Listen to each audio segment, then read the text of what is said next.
Chapter 275, Lin Ruhai appears. It was Zhao Yong, Queen Cheng. The outside army has broken in. We must leave now.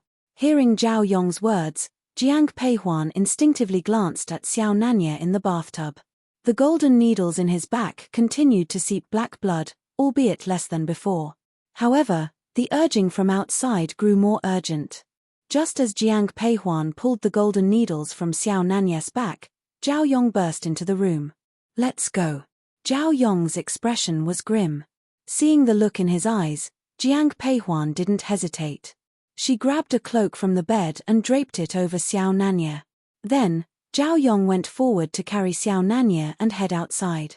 Once outside, Jiang Peihuan realized the entire doorway was filled with soldiers wearing armor from the Qi Kingdom. Queen Cheng, we must leave. Yi Xiao and the men Zhao Yong brought with him held back the soldiers, while Jiang Peihuan and Zhao Yong, carrying Xiao Nanya, quickly retreated. As they turned a corner, Jiang Peihuan spotted Rong Mo, accompanied by Yaroji and Sai Yan. Yaroji's eyes were full of worry, but she remained calm. Seeing Jiang Peihuan and the others, she whispered, "Come with me to the secret chamber." The Western Region Palace was in the city center, making escape nearly impossible. So, upon hearing Yaroji's words, everyone followed her lead. At that moment, a familiar voice echoed from behind Jiang Peihuan. Jiang Peihuan? Upon hearing this voice, she turned around.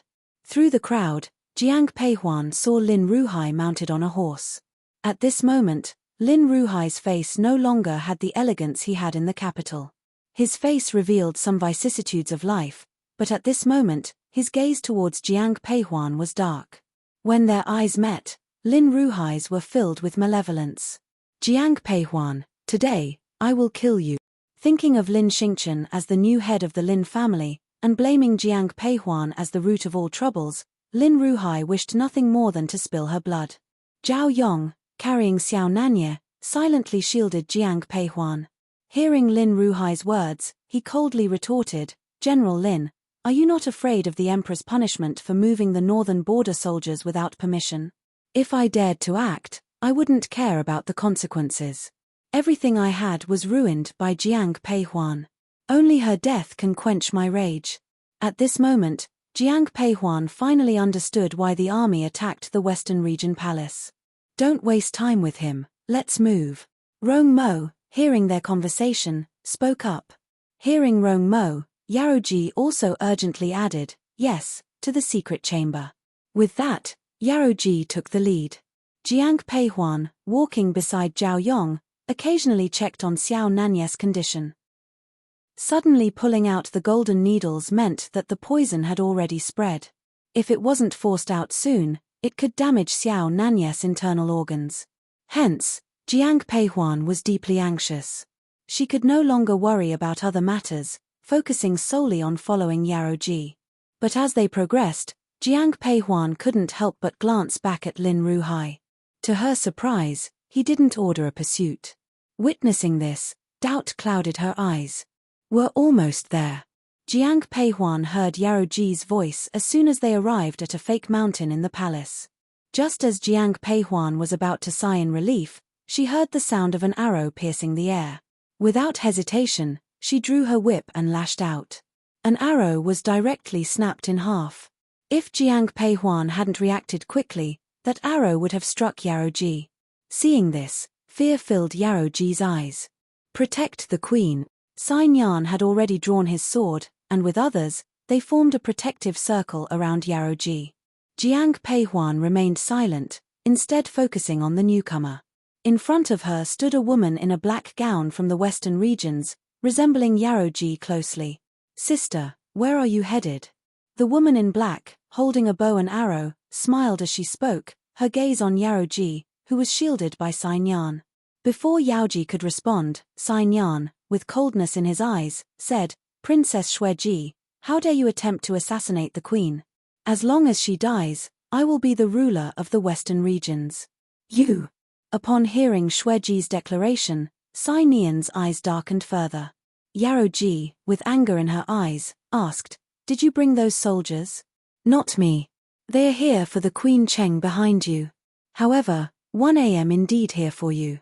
Sister, I've been waiting for this day for a long time.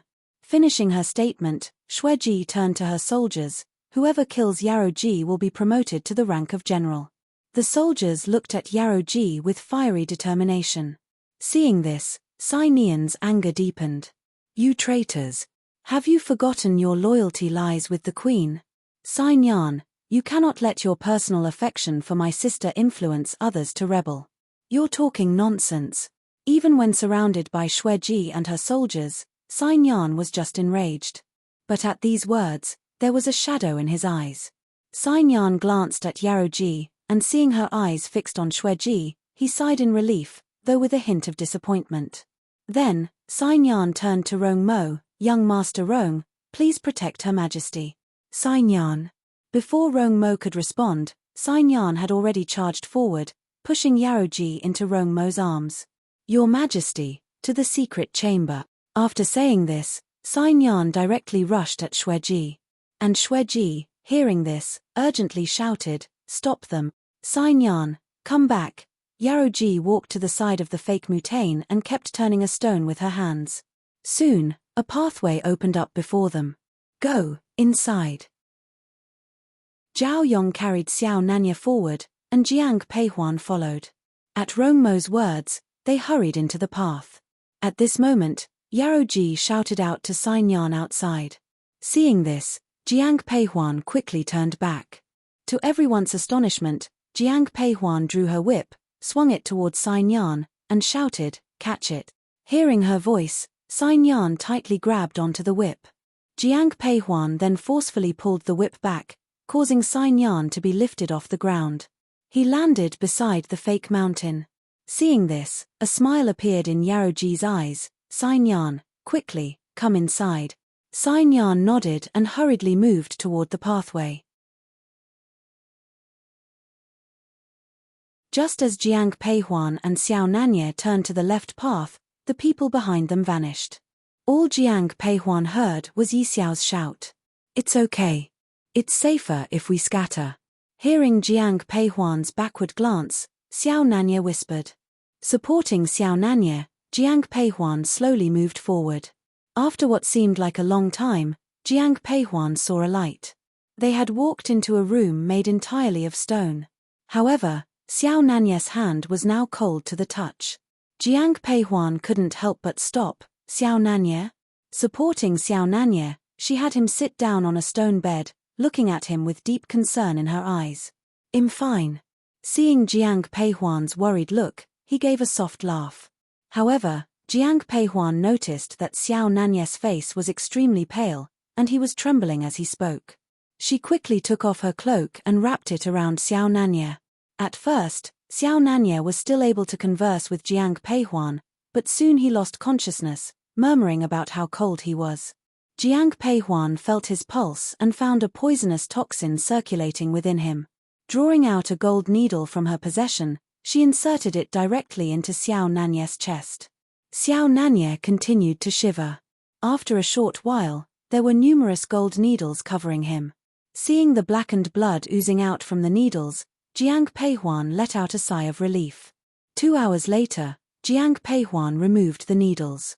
Xiao Nanya's complexion was a tad better than before, but he continued to shiver. Jiang Peihuan hugged him tightly, yet it seemed to have no effect.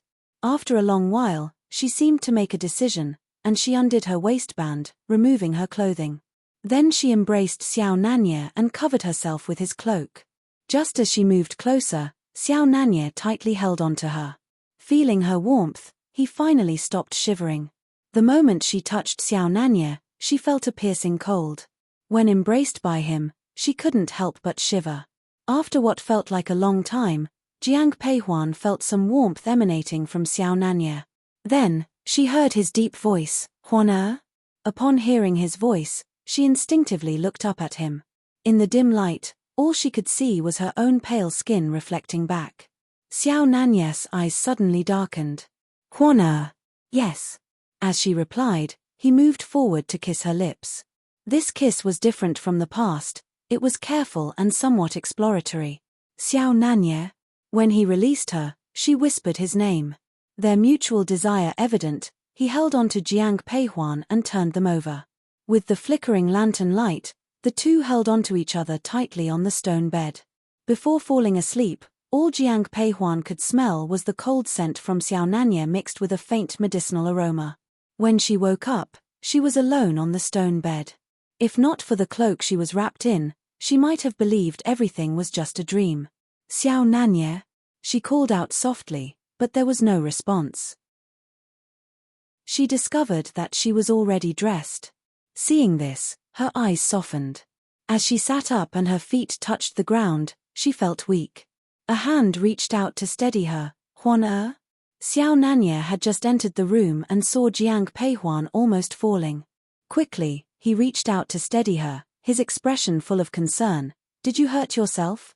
Seeing the anxiety in his eyes, Jiang Peihuan shook her head. "I'm fine." "Where did you go?" "I looked around and found a way out." Chapter 277. "I'll carry you. I originally intended to leave after you woke up, but since you're awake now, let's go." "Okay." Perhaps due to its location underground, Jiang Peihuan found the secret chamber to be extremely chilly. After the two put on their cloaks, they proceeded to exit. However, after just a few steps, Xiao Nanya squatted down in front of Jiang Peihuan.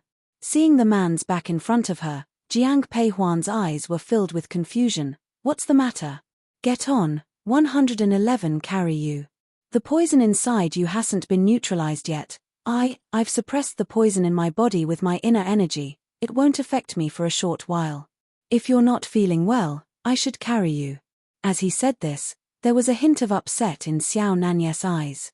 Jiang Peihuan did feel uncomfortable. Hearing Xiao Nanya's words, she didn't decline and slowly climbed onto his back. Leaning on Xiao Nanya's back, Jiang Peihuan wrapped her arms around his neck. In the past, when Jiang Peihuan looked at Xiao Nanya, she didn't feel much. But now, lying on his back, she realized how broad he was. When Xiao Nanya carried Jiang Peihuan, he noticed she was incredibly light, but her faint fragrance occasionally drifted into his breath. Neither spoke, but the atmosphere between them was harmonious. Xiao Nanya kept walking with Jiang Peihuan on his back. It felt like they had been walking for a long time, yet the road ahead still seemed endless. Unable to hold back, Jiang Peihuan asked, "Xiao Nanya, are you sure we're going in the right direction?" Earlier, when they had turned a corner, 3 paths had appeared. Xiao Nanya chose the innermost one. Hearing Jiang Peihuan's question, he whispered, "Don't worry, we're about to get out." "Who's there?" Before Xiao Nanya could answer, Jiang Peihuan's whip flew out. Someone caught it, and shortly after, a figure emerged. "King and Queen Cheng?" Zhao Yong looked wary, but his guard dropped upon recognizing Xiao Nanya and Jiang Peihuan. "Prince." Seeing Zhao Yong, Jiang Peihuan sighed with relief. Marks of combat were evident on Zhao Yong.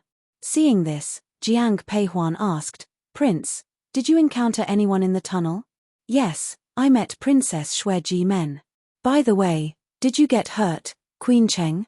Jiang Peihuan's face slightly changed at the question. Before she could answer, Xiao Nanya spoke, "Huan-er is just tired. One thought she should rest for a while." "I see. Has the poison inside your highness been neutralized?" "Not yet, but it's been suppressed." The 3 continued walking. About 4 hours later, they emerged, only to be faced with a river. Looking at the river, none of them seemed pleased. "Xiao Nanya, put me down." Hearing Jiang Peihuan's words, Xiao Nanya carefully set her down. Jiang Peihuan took a few steps forward. The river water was crystal clear, but its depth was unknown. She bent slightly, about to touch the water, when Xiao Nanya quickly pulled her away. An arrow landed right where Jiang Peihuan had just been standing, its fletching still quivering. Turning around, Jiang Peihuan saw Princess Xueji holding a bow. "It's you. I thought it was Yaroji." "It doesn't matter. Killing you will still be advantageous." While she was speaking, Xueji had already drawn her bow and arrow. Just as Jiang Peihuan was preparing to take action, a scream from Xueji echoed. It turned out that Xiao Nanya had swiftly approached Xueji, severing the tendons in her hand with his long sword. Xueji shrieked, her bow and arrow falling to the ground. In Xiao Nanyes' eyes, there was pure rage. All the soldiers around Xueji had fallen to the ground. Returning to Jiang Peihuan's side, Xiao Nanye coldly stared at Xueji. Dare to touch my wife, you're seeking death. Darkness filled Xueji's eyes. Even in this state, she showed no fear and shouted into the void, aren't you coming out yet? After her shout, Jiang Peihuan felt a group of cavalry approaching. Leading them was Lin Ruhai. King Cheng, I'd advise you to stay still, or I'll kill this western region queen. As Xiao Nanye took a step forward, Lin Ruhai's sword aimed at Yaroji's neck. Seeing Yaroji tied up, excitement filled Xueji's eyes. She felt no pain from her wrist and picked up a long sword, walking towards Yaroji. But as she attempted to stab Yaroji, she was stopped by Lin Ruhai. What are you doing? Looking at Lin Ruhai blocking her, anger filled Xueji's eyes. However, Lin Ruhai was staring at Jiang Peihuan. Queen Cheng, I want you to come and exchange yourself for the Western region queen. Otherwise, 111 kill her now. Just a Western region queen. If you want to kill her, go ahead. Is the Western region's queen even comparable to my queen? Before Jiang Peihuan could speak, Xiao Nanye interjected. Hearing this, everyone was stunned. The most frustrated was Yaroji, her gaze burning with anger directed at Xiao Nanye. Though she had never expected Jiang Peihuan to sacrifice herself for her rescue, hearing Xiao Nanye's words made her quite upset. Lin Ruhai, after hearing the words, spoke up, in that case, I'll kill this. Before Lin Ruhai could finish, he felt pain in his wrist. It was Sai Nian's sword, aiming directly at Lin Ruhai's arm. Lin Ruhai immediately countered. At this moment, Yaroji was rescued by Rong Mo. Having sent Yaroji to Jiang Peihuan's side, Rong Mo went to assist Sai Nian. Even though both were masters, Lin Ruhai had brought many men. Thus, Rong Mo and Sai Nian couldn't capture him and could only watch him leave. Take me with you. Seeing Lin Ruhai leave, Xueji quickly followed. However, Xueji was kicked away by Lin Ruhai. Soon after, Xueji was caught by Sai Nian. Even when captured, arrogance filled Xueji's eyes. Looking at Yaroji in front of her, she disdainfully said, "Don't forget what you promised mother, you can never kill me." Hearing this, a hint of sorrow flashed in Yaroji's eyes. But when she looked at Xueji, her eyes were cold. Indeed, one promised not to kill you, but one can imprison you for a lifetime. Chapter 278. Looking for Lin Ruhai to get even, you dare? Even at this moment, Xueji looked at Yaroji with a mix of anger and disdain. Seeing this, Jiang Peihuan was puzzled but didn't ask any questions because she was determined to pursue Lin Ruohai. I'll leave this to you. Xiao Nanye glanced at Rong Mo, and then together with Jiang Peihuan, set off in the direction of Lin Ruohai. Zhao Yong also followed closely. Xiao Nanye and Jiang Peihuan headed north, and soon caught up with Lin Ruohai. Seeing the soldiers blocking their path, Xiao Nanye declared, "Anyone who dares block my way will be executed without mercy." From the moment Xiao Nanye appeared, the desire to retreat sprouted in the hearts of Lin Ruohai's soldiers. Seeing this, resentment filled Lin Ruohai's eyes. Addressing his retreating soldiers, he coldly said, "Have you all forgotten the orders?" Hearing his words, the soldiers seemed torn. But as Xiao Nanye approached, they continued to back away. Throughout the Qi kingdom, who wasn't aware of Xiao Nanye's reputation? Facing him meant certain death. Soon, only Lin Ruohai remained. Seeing Xiao Nanye drawing his sword and charging at him, a trace of panic appeared in Lin Ruohai's eyes. Still, he readied his own sword. Zhao Yong and Jiang Peihuan both refrained from intervening. This wasn't the first time Jiang Peihuan had seen Xiao Nanye in combat, but it was the first time she saw him in such a state. His eyes were devoid of warmth, and his moves were ruthless. In a brief moment, Xiao Nanye kicked Lin Ruohai off his horse. As Lin Ruohai tried to get up, Xiao Nanye stepped on his chest, applying more pressure each time Lin Ruohai struggled. Soon, Lin Ruohai dared not move. Xiao Nanye then drew his sword. Seeing this, terror filled Lin Ruohai's eyes. He hurriedly exclaimed, "You can't kill me." The Emperor still has use for me. You can't. I won't kill you. Before Lin Ruohai could finish, Xiao Nanye calmly interrupted. Facing Lin Ruohai's puzzled expression, Xiao Nanye continued, because killing you would be too easy. So, I won't let you off so lightly. With that, Xiao Nanye swiftly disabled Lin Ruohai's limbs. Xiao Nanye's movements were too fast. Lin Ruohai only let out a scream when he felt a sharp pain in his wrists and ankles. Xiao Nanye simply kicked Lin Ruohai aside. Seeing Lin Ruohai coughing up blood, Xiao Nanye remarked with disdain, "Trash." With just that one word, Lin Ruohai's eyes filled with rage, but he couldn't utter a word in retort. However, Xiao Nanye didn't spare him another glance. Instead, he looked at Jiang Peihuan and gently said, "Huan let's go." Jiang Peihuan's gaze swept over Lin Ruohai, one of the culprits behind her family's downfall in her past life. Seeing his current state gave her a sense of catharsis. "Your Highness, Lin Ruohai's actions surely hint at someone manipulating things from the shadows," Zhao Yong, who had been silent, said softly to Xiao Nanye on their way back. Hearing his words, Xiao Nanye nodded. I know. Not only did he know that someone was behind Lin Ruohai, but he also knew who that person was.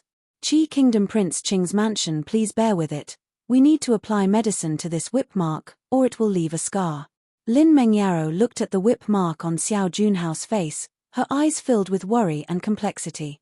Knowing that the mark was left by Jiang Peihuan, Lin Mengyaro felt very conflicted.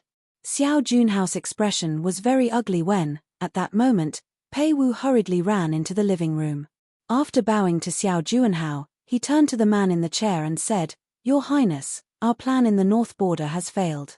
I should have anticipated this. If he were that easy to kill, he wouldn't be Xiao Nanye." Upon hearing Pei Wu's words, a chilly glint flashed in Xiao Junhao's eyes, but his expression remained calm. After a moment of silence, Pei Wu asked, "Your Highness, should we continue to set up ambushes on the road?" "No need. They're already on guard. Even if we deploy men in advance, it would just be a waste. Moreover, I'm not the only one in a hurry. Side consort, you can't go in. You, get out of my way. How dare you block me, you dog servant." Suddenly, a harsh rebuke sounded. Xiao Junhao frowned and, looking at Pei Wu, said coldly, "What's going on?" "It's side consort Xue." Before Pei Wu could finish, Xue Yu had already entered the room. Seeing Lin Mengyaro sitting next to Xiao Junhao, jealousy filled Xue's eyes. "Your Highness, Your Highness, what happened to your face?" Xue Yu instinctively cooed at Xiao Junhao, but when she turned her head and saw the whip mark on his face, she was utterly shocked. However, when Xiao Junhao looked at Xue Yu, his eyes were cold, devoid of any warmth. He had initially approached Xue Yu because she was the only daughter of the Xue family, and the Xue family was related by marriage to the Jiang family. Otherwise, Xiao Junhao would not have considered a woman of her status. However, after getting involved with Xue Yu, Xiao Junhao realized that she held no status in the Xue family. The family even expelled her from their household. So, seeing Xue Yu now, Xiao Junhao felt not only cold but also a bit irritated. Hearing her voice, Xiao Junhao coldly said, "Why are you here? Return to your courtyard. Without my orders, you're not to step out." Before Xue Yu could reply, Xiao Junhao issued his command. Upon hearing this, Xue Yu froze. After a few seconds, she stepped forward, trying to hold onto Xiao Junhao's arm, forcing a smile. "Your Highness, didn't you say you liked me, wanted to have children with me, and would treat me well?" Her voice choked as Xiao Junhao grasped her throat. As Xue Yu entered, Lin Mengyaro had moved aside. Now, seeing this scene, not only did Lin Mengyaro show no intention of intervening, but there was also a hint of mockery and amusement in her eyes. The story of Xue Yu wearing her bridal gown, riding in her bridal sedan chair, had already spread throughout the capital. Although she was still nominally a side consort of the Prince's Qing mansion, everyone laughed at her behind her back. And all this was caused by Xue Yu herself. Thinking of these events, Lin Mengyao's eyes filled with murderous intent. "Your Highness." Chapter 279, Cherish the person in front of you. Pei Wu did not have any feelings for a woman like Shui Yu.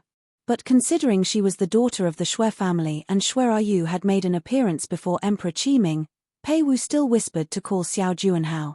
At that moment, Shui Ru's face turned pale. The feeling of suffocation came over her. Just when Shui Yu thought she was going to die, the hand on her neck suddenly let go. Cough, cough, cough. Shui Yu fell straight to the ground, clutching her chest, coughing non-stop, to the point where tears came out. Xiao Juanhao, however, stood up and walked over to her. Seeing Xiao Juanhao approach her, Shui Ru's eyes were filled with fear and a bit of confusion. Just a short while ago, this man looked at her with such tenderness, even buying her beautiful clothes and jewelry. Why? Looking up at Xiao Juanhao, Shui Yu asked with a hoarse voice. Why? Hair. Hearing Shui Ru's words, Xiao Juanhao laughed as if he'd heard a pleasant joke. But although his face wore a smile, because of the whip mark on his face, he looked rather menacing. Mockery filled Xiao Juanhao's eyes. Looking at Shui Yu, he said lightly, if I knew you had no status in the Shui family, I wouldn't even bother giving you a second glance. Take her away. Yes. Quickly, Shui Yu was taken away by Pei Wu. This time, Shui Yu didn't dare resist, because when Xiao Juanhao had choked her earlier, she genuinely felt he intended to kill her. As for the events in the capital, Jiang Peihuan was unaware.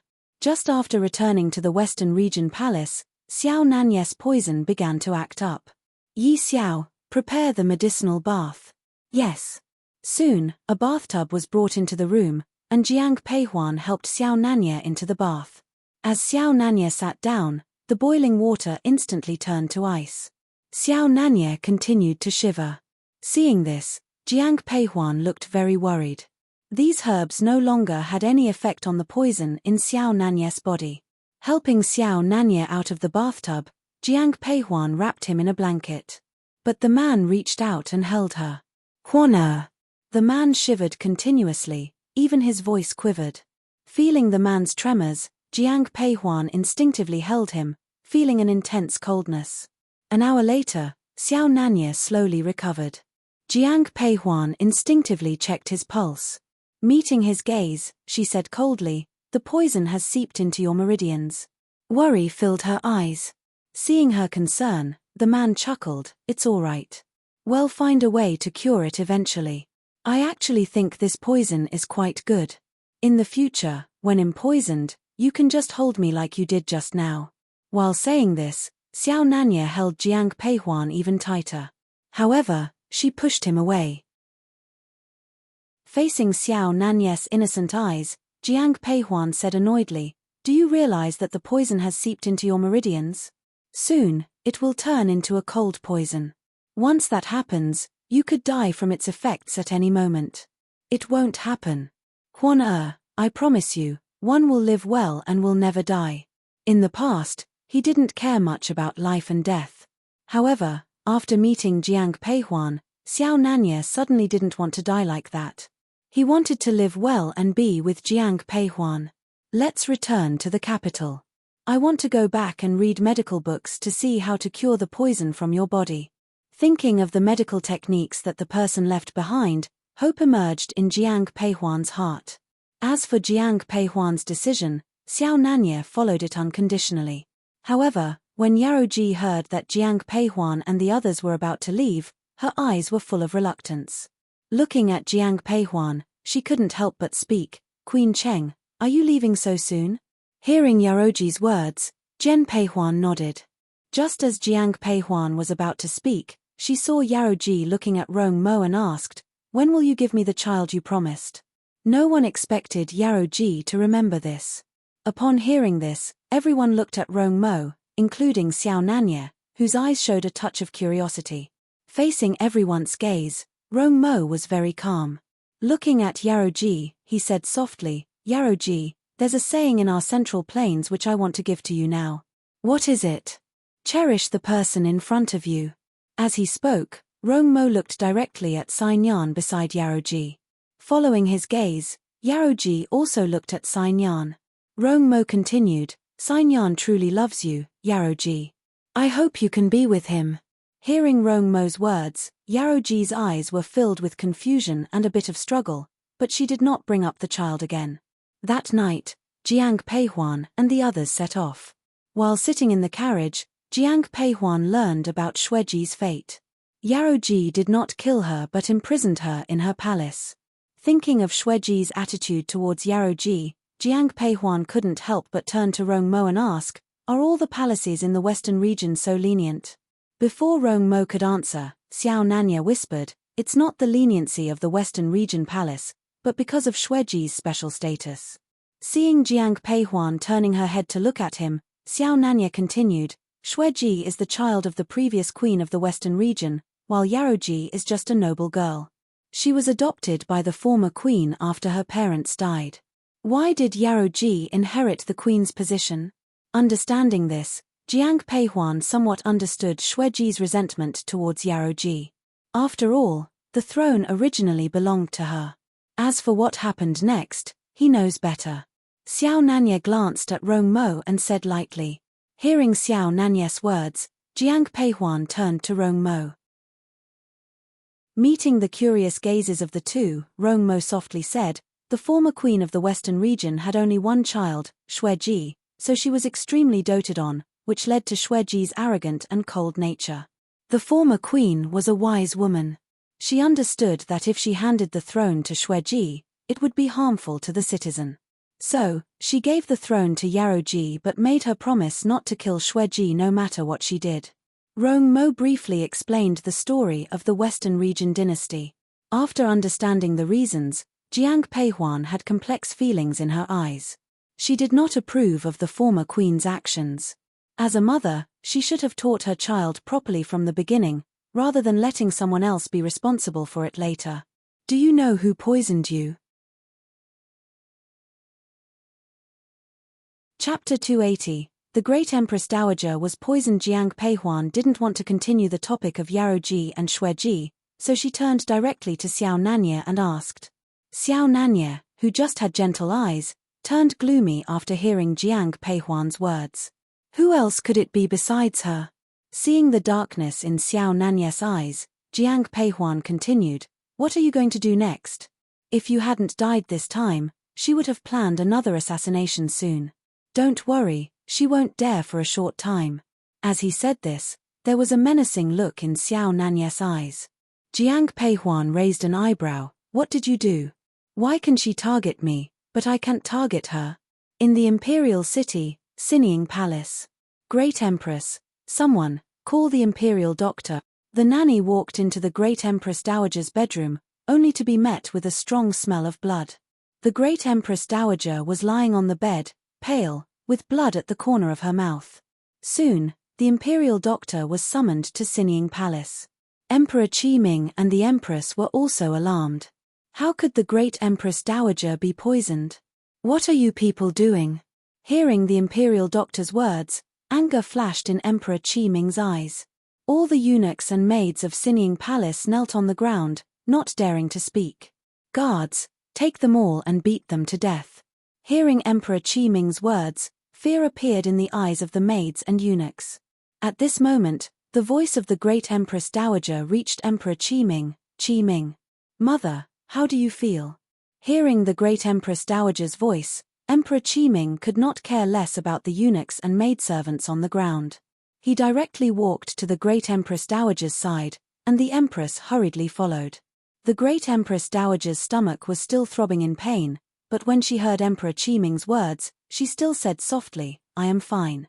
We must keep my poisoning a secret. Please pardon them for now. Since Mother pleads mercy for them, I will spare them. But if it happens again, even your intercession won't save them." Seeing that the Great Empress Dowager was not in good spirits, Emperor Qiming spoke with her briefly before leaving with the Empress. After Emperor Qiming left, the gentleness in the Great Empress Dowager's eyes vanished, replaced by a chilling darkness. "Great Empress." The old nanny approached, whispering. Seeing her, the Great Empress Dowager asked softly, "Any news?" The old nanny shook her head. "No clues found. Maybe, Great Empress, something has happened." Before the old nanny could finish, a palace servant girl rushed in. Seeing her panic, The Great Empress Dowager's eyes filled with fury. What are you shouting about? Great Empress, Snowball is dead. What did you say?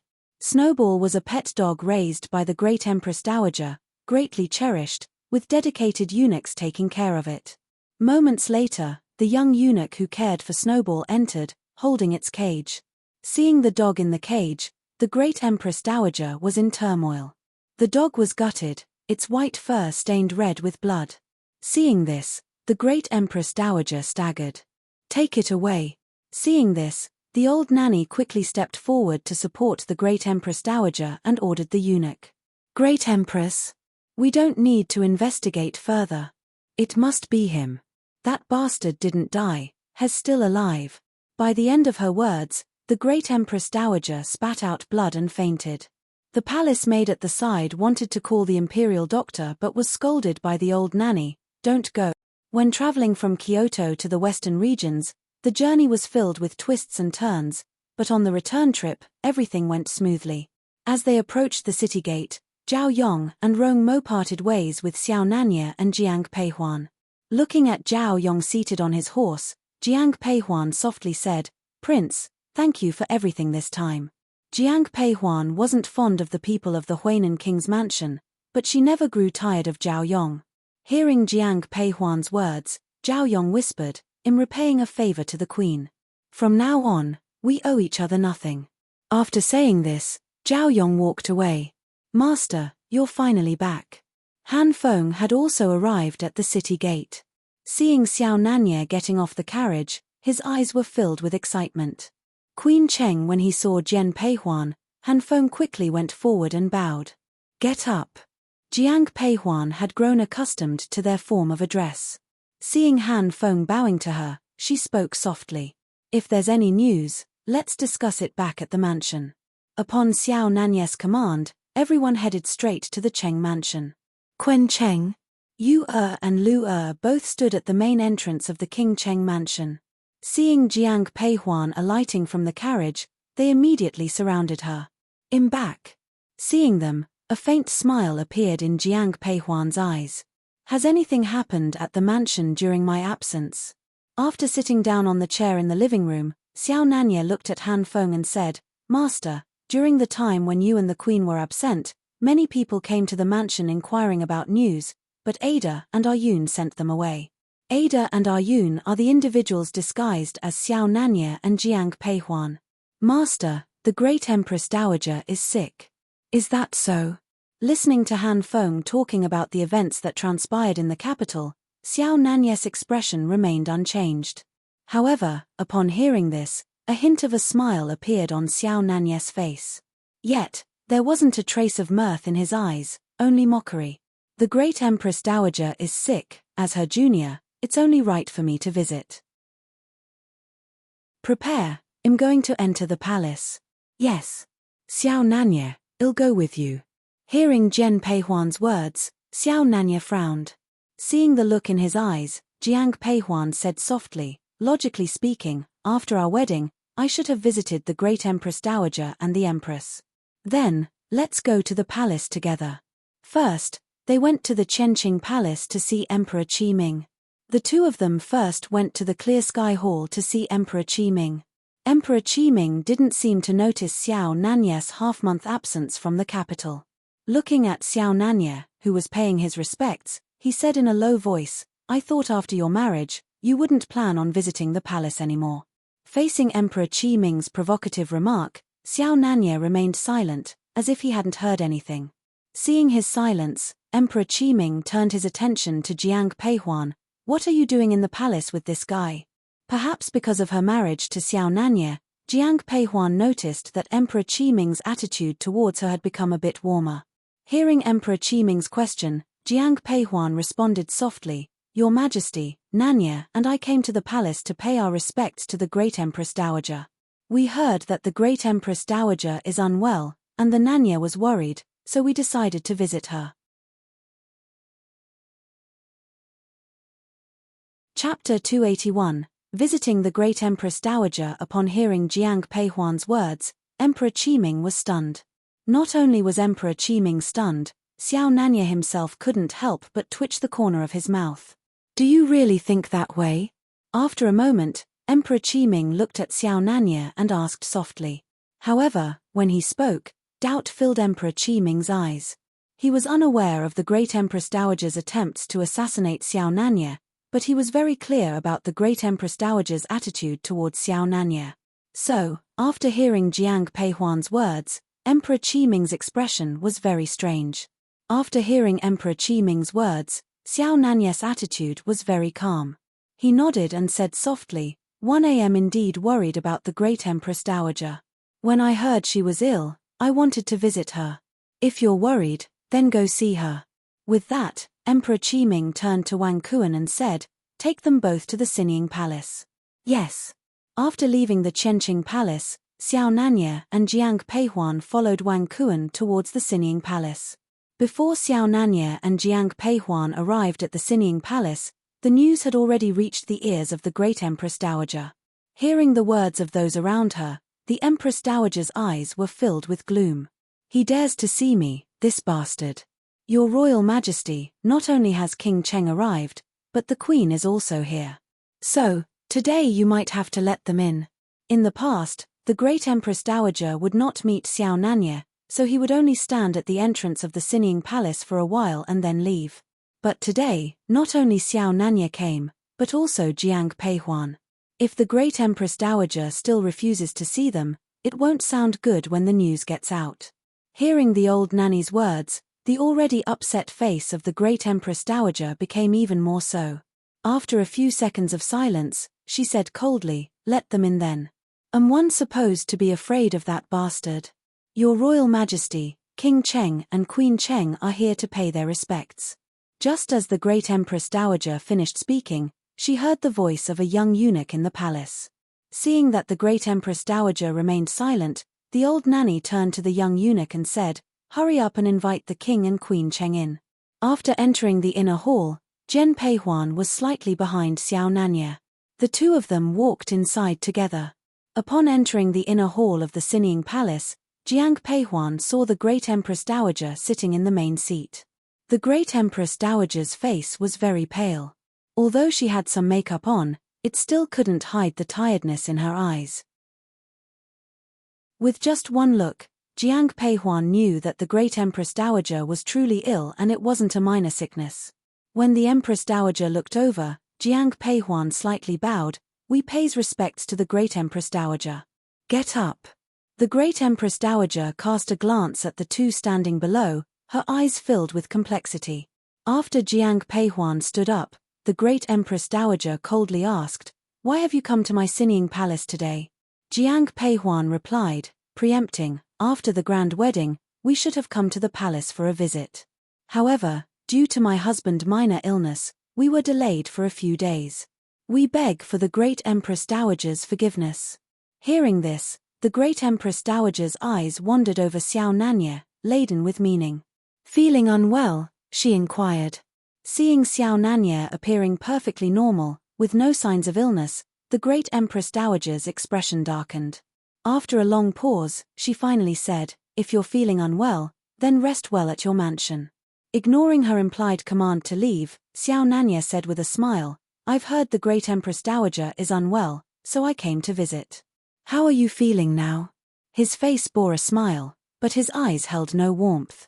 Hearing this, the Great Empress Dowager's gaze towards Xiao Nanya was unmistakably murderous. After a moment, she turned to the old Nant beside her, I suppose Queen Cheng hasn't visited the Empress yet. Take her there. As for King Cheng, let him stay here. I want to have a few words with him. Jiang Peihuan appeared conflicted, wanting to say something, but Xiao Nanya gave her a look. She respectfully bowed to the Great Empress Dowager and left with the old nanny.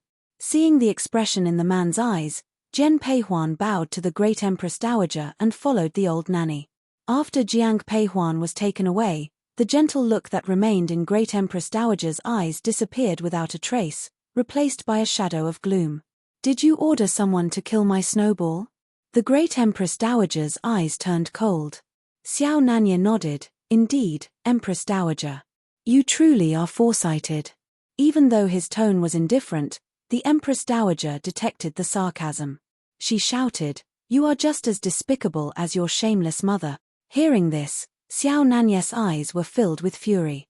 He retorted, "Speaking of being despicable, who can compare to you, Great Empress Dowager?"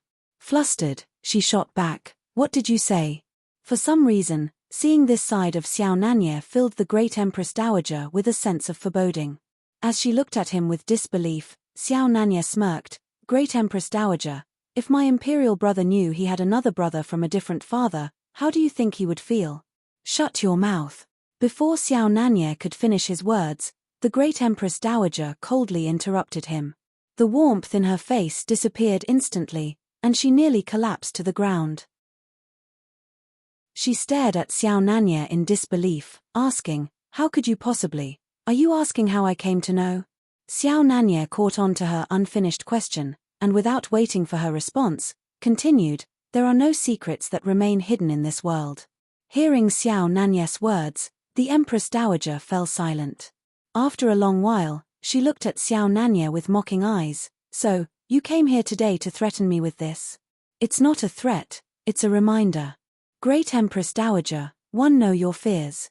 I can tell you directly, if one were truly interested in that position, you wouldn't be the Great Empress Dowager. So, don't anger me anymore.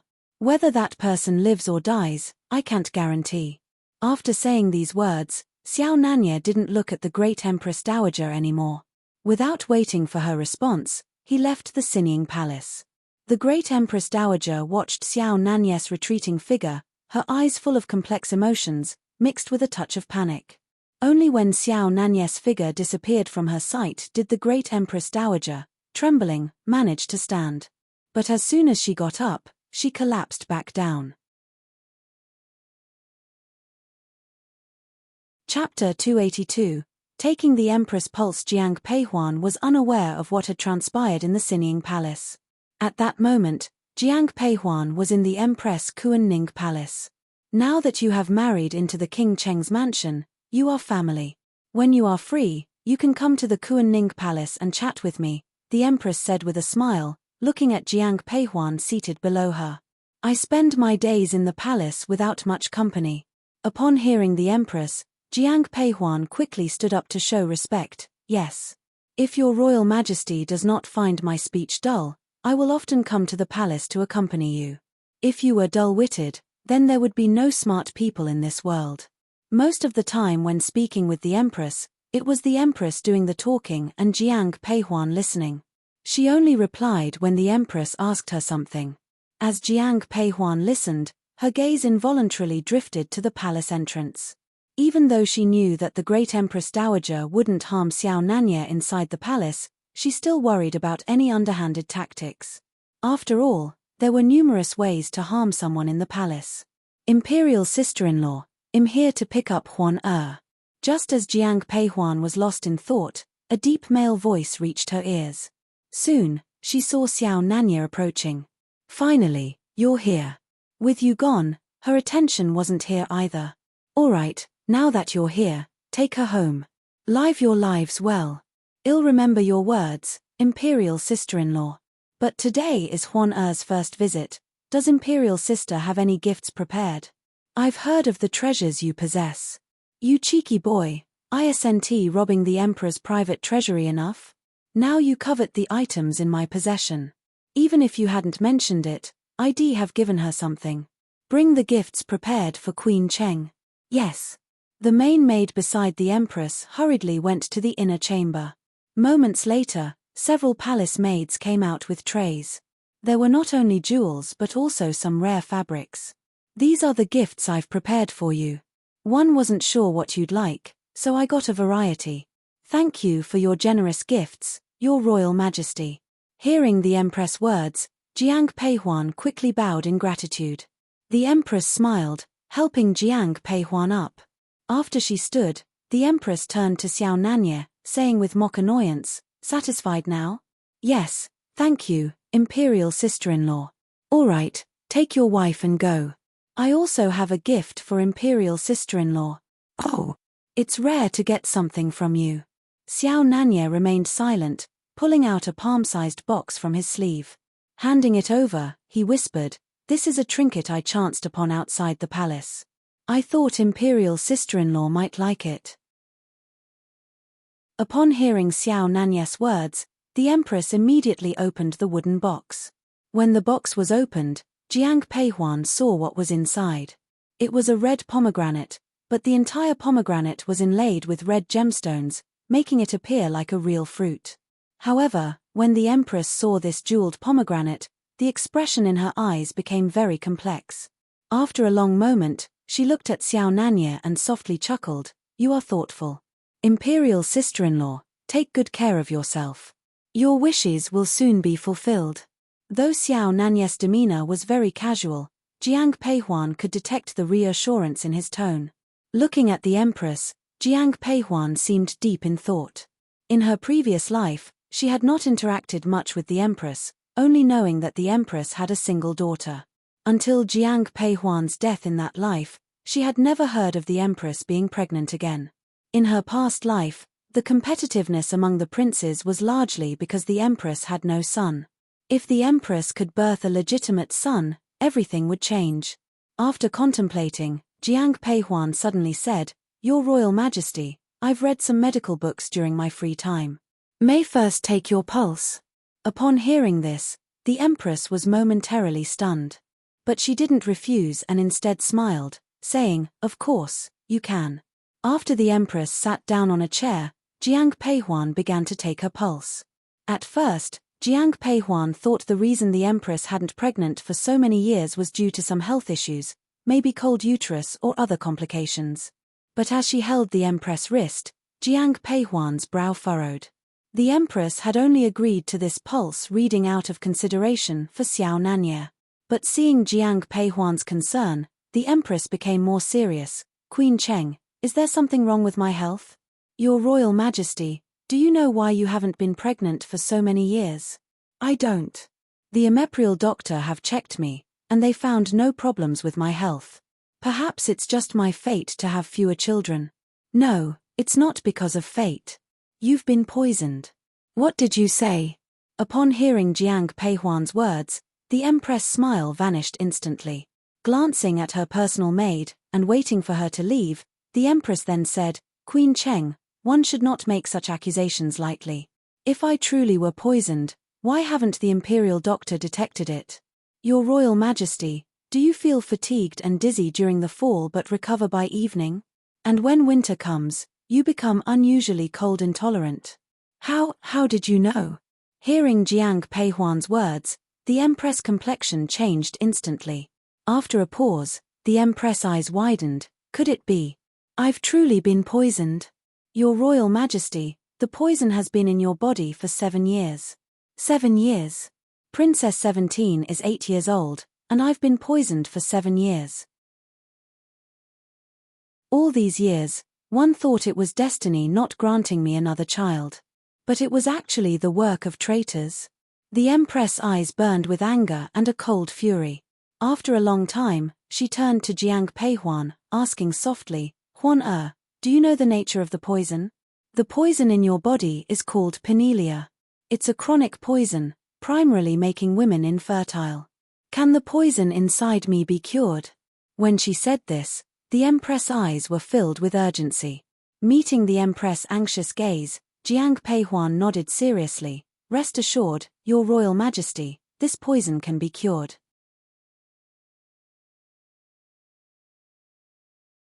Chapter 283, The Real Culprit Behind the Scenes. "That's great." This was said by the personal maid by the side of the Empress.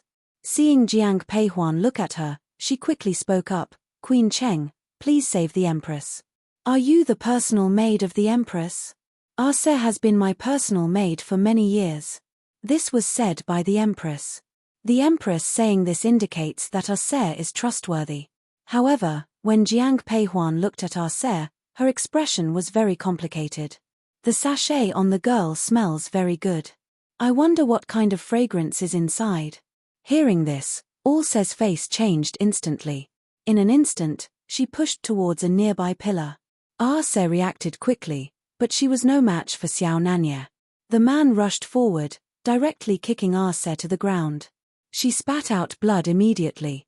Lying on the ground, Arse wanted to say something, but as soon as she opened her mouth, blood couldn't stop pouring out. The Empress, seeing this scene, was stunned. It took her several seconds to recover, and then she looked at Jiang Peihuan and whispered, "Huan could the poison in me be related to Arse?" The Empress, having risen to this position, was never a fool. Looking at the scene before her, what else did she not understand? Hearing the Empress' words, Jiang Peihuan moved her gaze from Arse and looked back at the Empress, saying, "The reason why your Royal Majesty feels headaches in autumn is because the scent from her sachet contradicts with Penelia, causing you to have headaches in autumn and fear the cold in winter. I've treated you well since you came to me at the age of 5. One treated you like my own younger sister. When your parents were seriously ill, one gave you money to see the doctor. How did one wrong you that you would betray me like the others?" The Empress looked at Arse on the ground and spoke softly. The Empress' tone was very calm, but her eyes were slightly bloodshot. Hearing the Empress' words, guilt filled Arse's eyes, but she remained silent. Seeing this, the Empress was filled with anger. "Now, are you still going to protect your master? Why should the Empress be upset over such a treacherous thing? In my opinion, throw her to the torture department. No matter how tough she is, can she endure those tortures?" Hearing Xiao Nanyes' words, Arse trembled but remained silent. Seeing this, the mockery in Xiao Nanyes' eyes deepened, choosing punishment over admitting. After speaking, Xiao Nanye directly drew his sword. As he approached Arse, there was a flash of light from the sword, and then Arse screamed, because Xiao Nanye had cut off one of her fingers. Seeing this, both the Empress and Jiang Peihuan showed no change in expression. Xiao Nanye's patience had worn thin. He looked at Arse and said directly, "You still won't speak?" As he finished speaking, another of Arse's fingers was severed. By the time Xiao Nanye raised his sword for the third time, Arse spoke in a hoarse voice, "I'll speak." Hearing this, Xiao Nanye put away his sword and stood next to Jiang Peihuan. Seeing that Jiang Peihuan showed no signs of disgust or disdain, he looked relieved. "Your Royal Majesty, the poison inside you was given by the madam. What nonsense are you talking about?" Hearing Arse's words, fury filled the Empress' eyes. Without waiting for Arse to speak, the Empress interjected, "My mother has always been kind to me. How could she poison me?" As if remembering something, pain appeared in the Empress' eyes. Arse continued, "Madam is naturally kind to you. But have you forgotten? The third young lady is the madam's biological daughter. Although madam is your aunt, between you and the third young lady, she naturally loves her own daughter more. If not for the third young lady being too young back then, she would have entered the palace instead of you. But as the third young lady grew older, the idea of replacing you never disappeared from the madam's heart." "Replace? How does she intend to replace? Penelia is a chronic poison. However, any poison is harmful to the body. In at most 3 more years, you will be beyond medical help." Before Arse could speak, Jiang Peihuan, standing next to Xiao Nanye, softly interrupted. And the Empress, hearing this, was utterly bewildered. Once, she had someone she deeply loved, but for the glory of her family, she decisively entered the palace. Although she was the Empress, she had been schemed against many times in the past few years. However, when she thought of the people behind her, she gritted her teeth and held on. It was just that she had never thought that the person who wanted to harm her the most was actually the person she wanted to protect. How could she believe this? "Arse, seeing that we have been master and servant for many years, I will only ask you one thing. Does father know about this?" At this moment, although the eyes of the Empress were still full of pain, her face had regained its usual composure. Hearing the Empress' words, Arse trembled but ultimately remained silent, only bowing her head. However, when the Empress saw Arse lowered her head, the emotions she had just collected welled up again, bringing tears to her eyes. Silence means consent. So, her father actually knew about it. "Heh, haha, Your Royal Majesty." The Empress laughed, and as she did, she suddenly collapsed to the side. Seeing this, Jiang Peihuan hurriedly stepped forward to support the Empress. After settling her on a soft couch, Jiang Peihuan quickly took out her silver needles. Inserting the needles into the Empress head, Jiang Peihuan carefully observed her complexion. After a while, the Empress head was full of silver needles, but she opened her eyes. As she was about to move, Jiang Peihuan held her hand. "Please don't move, let me continue with the acupuncture." Hearing Jiang Peihuan's words, the Empress didn't respond but lay quietly. "Huan may first come in?" Since it was the Empress chamber, Xiao Nanya stood guard outside. Hearing the sound inside, he asked softly, "Come in." Hearing Jiang Peihuan's voice, Xiao Nanya walked in confidently. Seeing the exhausted Empress, Xiao Nanya looked at Jiang Peihuan and asked, "How is the imperial sister-in-law?" "She has a heart condition due to overexertion. I'm administering acupuncture to her. You should send someone to fetch a bottle of heart-nourishing pills from the mansion." "All right." After hearing Jiang Peihuan's words, Xiao Nanya immediately turned and left. After Xiao Nanya's departure, Jiang Peihuan lowered her head to look at the Empress and whispered, "Your Royal Majesty, you must take care of your health. Think about the 17th princess. She's only 8. Without you protecting her, how hard will her life be in this palace?"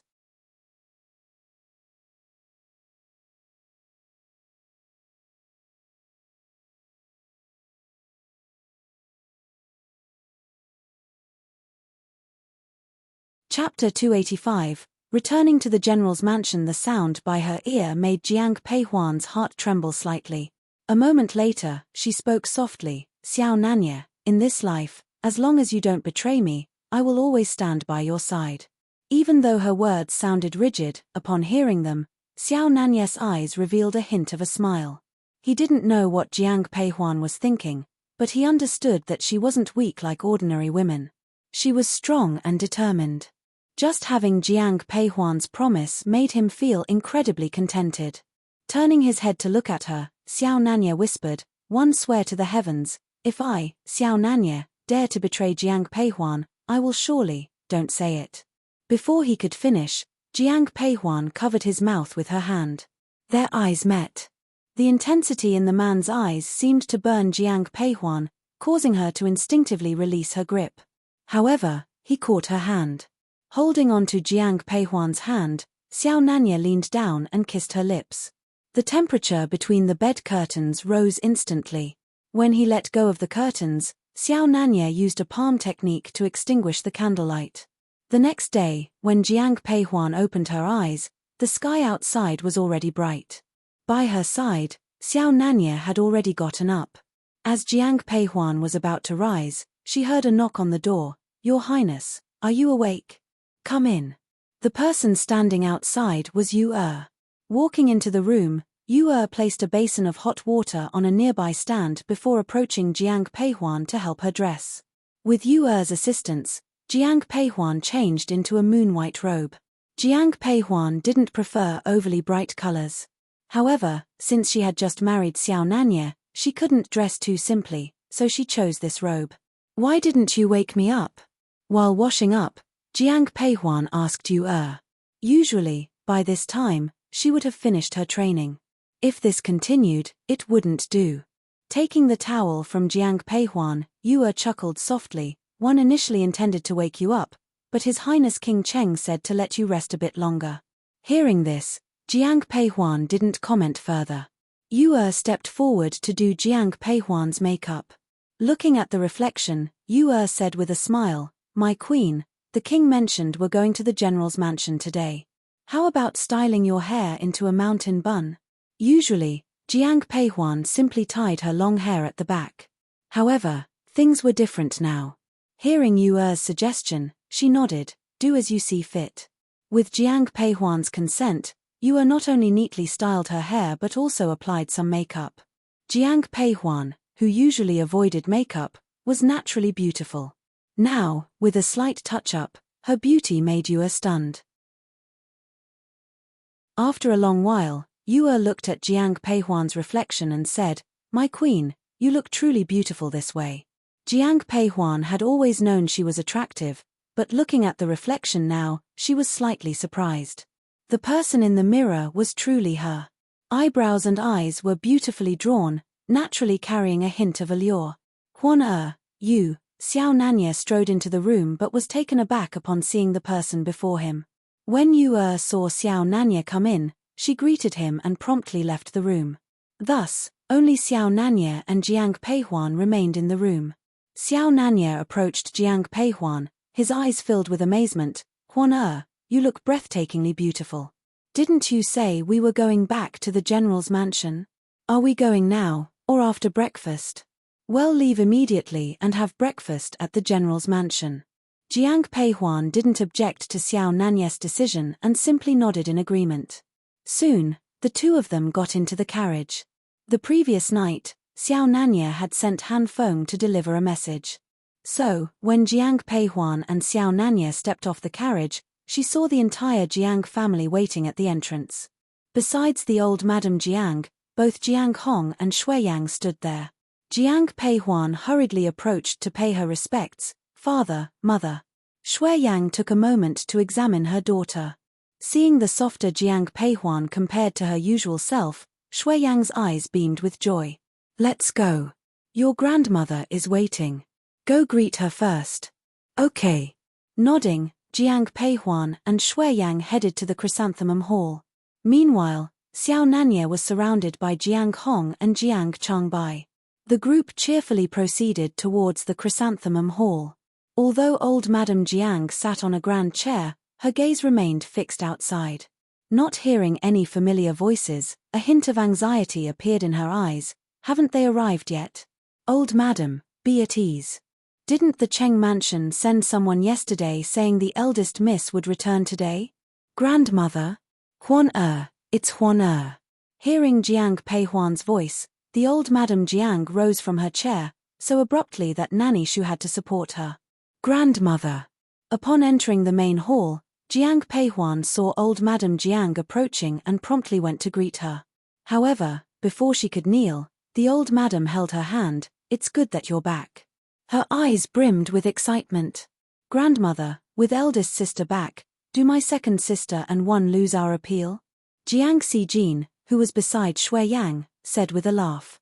Following her, Jiang Ruyun chimed in. Yes, now that you have elder sister, you don't cherish us anymore.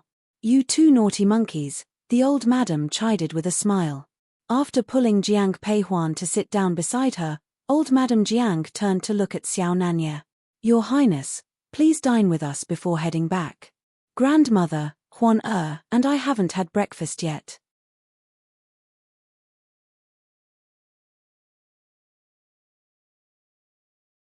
Chapter 286. Gen Mice giving birth. The noise outside gradually subsided, but Jiang Peihuan still heard the cries from outside.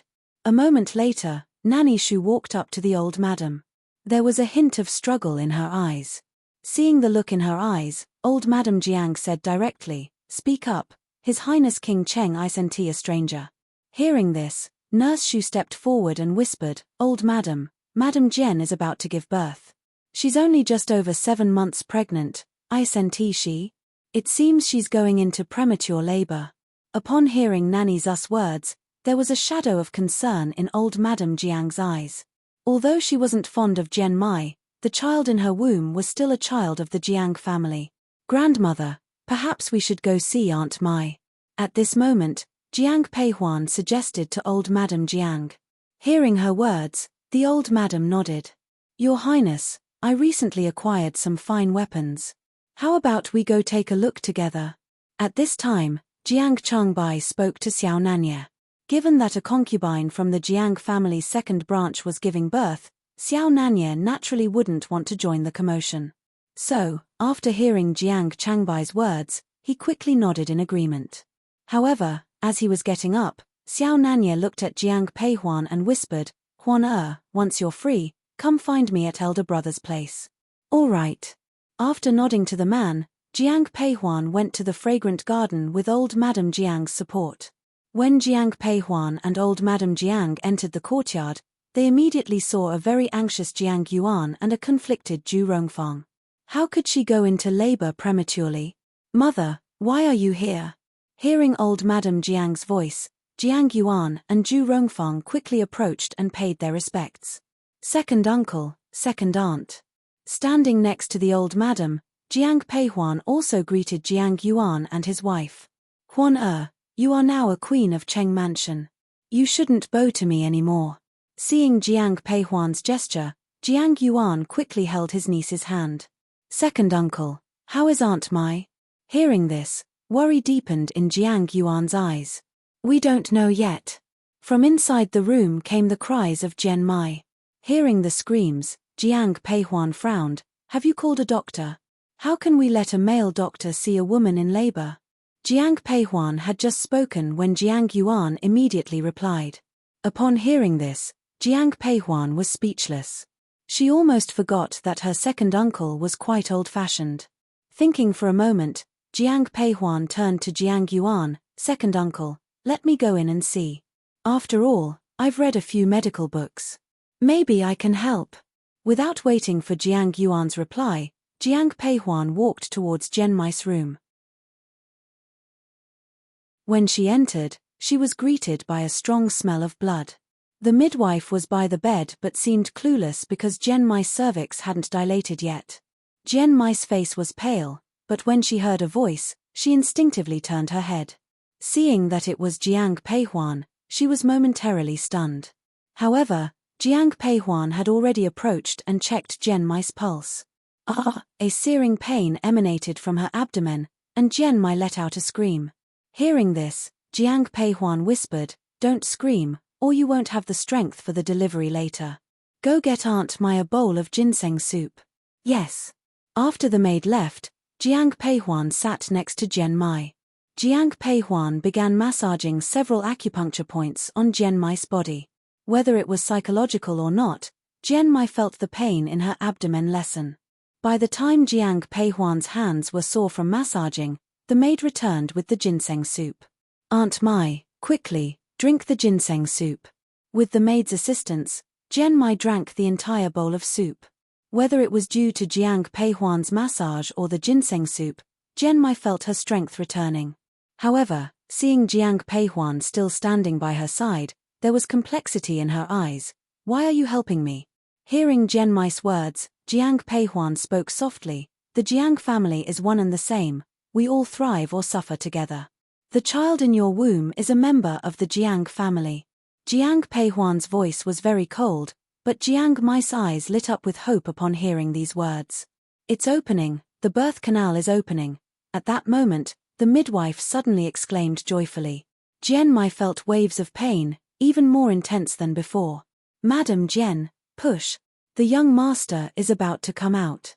Hearing the midwife's words, Jian Mai tightly gripped the blanket. At this point, Jiang Peihuan could only stand by and watch. Seeing Jian Mai's painful expression, worry was evident in Jiang Peihuan's eyes. The child was only a little over 7 months. Why is it the feet first? The midwife's cry of shock snapped Jiang Peihuan back to reality. What's wrong? Stepping forward, Jiang Peihuan asked in a low voice. The baby is in the wrong position. What do we do? Looking at the tiny foot that had already emerged, worry was evident in Jiang Peihuan's eyes. The midwife was panicking. After a brief moment of contemplation, Jiang Peihuan quickly pushed the foot back in and used a silver needle to lightly prick it. Soon, the little foot retracted. Seeing this, the midwife was completely stunned. Jiang Peihuan then turned to her, asking in a deep voice, "Is there any way to correct the baby's position?" Only through massaging. Then massage her. Hearing Jiang Peihuan's words, the midwife quickly went to Jian Mai's side, washed her hands, and began pressing forcefully on Jiang Mai's abdomen. Jian Mai let out a piercing scream. However, hearing Jian Mai's cry, Jiang Peihuan tightly held her hand. You must endure.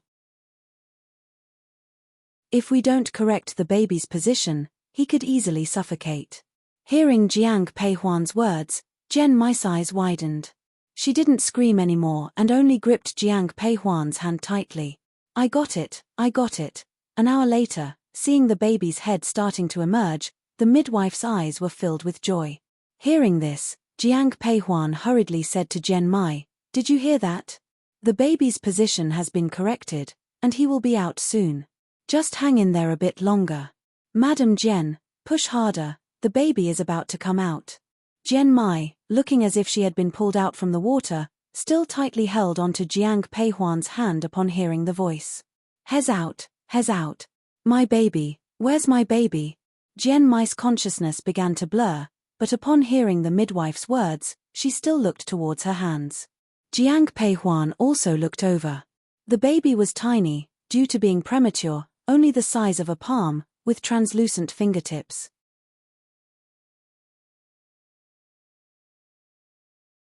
Chapter 287. The death of Jian Mai. But in the hands of the midwife, the child let out a cry. Hearing the sound, Jiang Peihuan sighed in relief. The few people outside the door also revealed smiles on their faces. May the Bodhisattva bless us.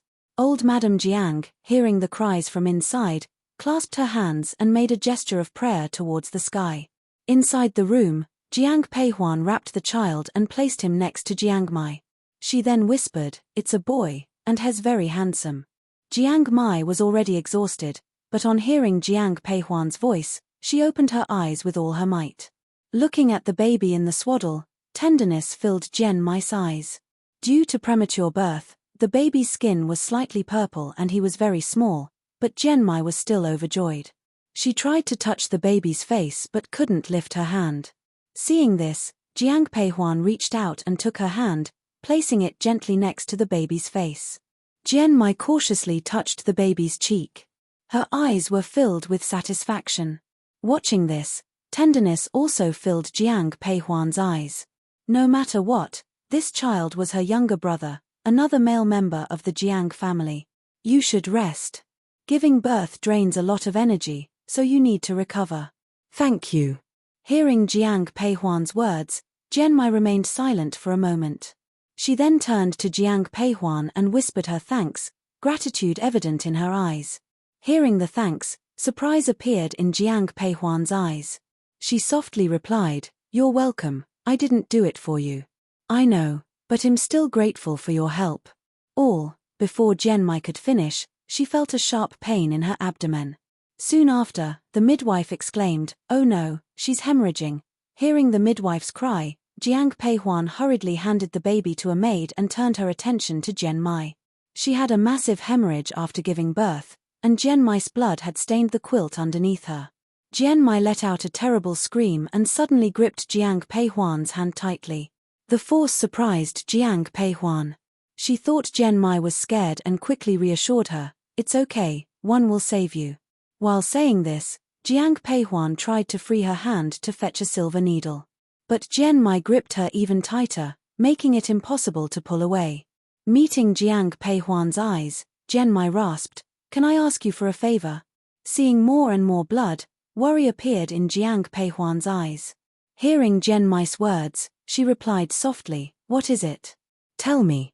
After I die, can you take care of my child for me? This child is your husband's son and also a member of the Jiang family. The Jiang family will take good care of him. I know the Jiang family will look after him, but one hope he can have a better life. Please, can you promise me this?" Jian Mai gripped Jiang Peihuan's hand even tighter, her veins bulging, clearly exerting all her strength. "All right, I promise you." As soon as Jiang Peihuan finished speaking, Jian Mai released her hand. Then, Jiang Peihuan immediately took out her silver needles. However, when the silver needles pierced into the acupoints, it did not have any effect. The blood under Jian Mai's body continued to flow out. Jiang Peihuan rolled up her sleeves and began to massage the acupuncture points on Jian Mai's body, but there was still no effect. "Huana!" At this moment, a voice came from outside the door. It was the voice of old Madame Jiang. Jian Mai's breath was getting weaker and weaker, but perhaps due to Jiang Peihuan's promise, there was no pain on her face. In fact, a faint smile even lingered at the corner of her mouth. Outside the door, the Jiang family members only heard the sounds from inside, they hadn't seen what was happening. When the door opened, old Madame Jiang immediately came forward, supported by Nanny Shu. Jiang Peihuan came out holding a child, with a complex look in her eyes. The child's birth was a joyous occasion, but the passing of Jian Mai was undoubtedly sorrowful. "Grandmother, it's a boy. A boy." Before old Madame Jiang could say anything, Jiang Yuan, who was standing nearby, looked at the baby in Jiang Peihuan's hands with surprised joy and reached out to him. Zhu Rongfang, seeing Jiang Yuan's excited expression, had a flash of anger in her eyes. However, Jiang Peihuan didn't say anything. Jiang Yuan was indeed kind to their daughter, Jiang Ruyun. But, deep down, being of traditional mindset, he preferred sons. So when he heard Jiang Peihuan mention that the baby was a boy, the joy in his eyes was undeniable. Grandmother, Aunt Mai has passed away. Upon hearing Jiang Peihuan's words, everyone fell silent. The anger in Zhu Rongfang's eyes disappeared instantly. The child was not hers by birth, but whether she liked it or not, the child was now the only male heir of the second house. The general's mansion had male heirs in both the first and third houses, but none in the second. Now that Aunt Mai was gone, as long as the child was raised under Zhu Rongfang's name, he would be considered her child. Rongfang, have her properly buried. After a long time, old Madame Jiang finally said to Zhu Rongfang. Yes, mother. Zhu Rongfang nodded upon hearing old Madame Jiang's words. Seeing Jiang Yuan's elation, and recalling Jian Mai's last words to her, Jiang Peihuan turned to Jiang Yuan, second uncle. This child was premature and is quite frail. He needs good care. I have Yi Xiao by my side, who is proficient in medicine. She can regularly check the baby's health during this period. You've thought it through. Let's proceed as you suggest. Upon hearing Jiang Peihuan's words, Jiang Yuan nodded. Although Jiang Peihuan had promised Jian Mai to take good care of the child, she could only do so much since the child belonged to the second house. Originally, Jiang Peihuan wanted to inquire about the reason for Jian Mai's premature delivery, but now she felt it was unnecessary since the person was already gone. It was just the usual affairs of their household. Madam Cao has arrived. At this moment, a maid whispered into Zhu Rongfang's ear. Please fetch the second young miss. Yes. After the maid left, Zhu Rongfang said to Jiang Peihuan, Huan, I believe Madame Cao is here to discuss the marriage between Ruyun and young Master Cao. You should join us. All right. Upon hearing Zhu Rongfang's words, Jiang Peihuan nodded. Soon after, the baby was taken away by a maid and Jiang Peihuan assisted old Madame Jiang towards the main hall. Greetings to the Queen Cheng. In addition to Madame Cao, Cao Jun had also come. Upon seeing Jiang Peihuan, both came forward to offer their respects.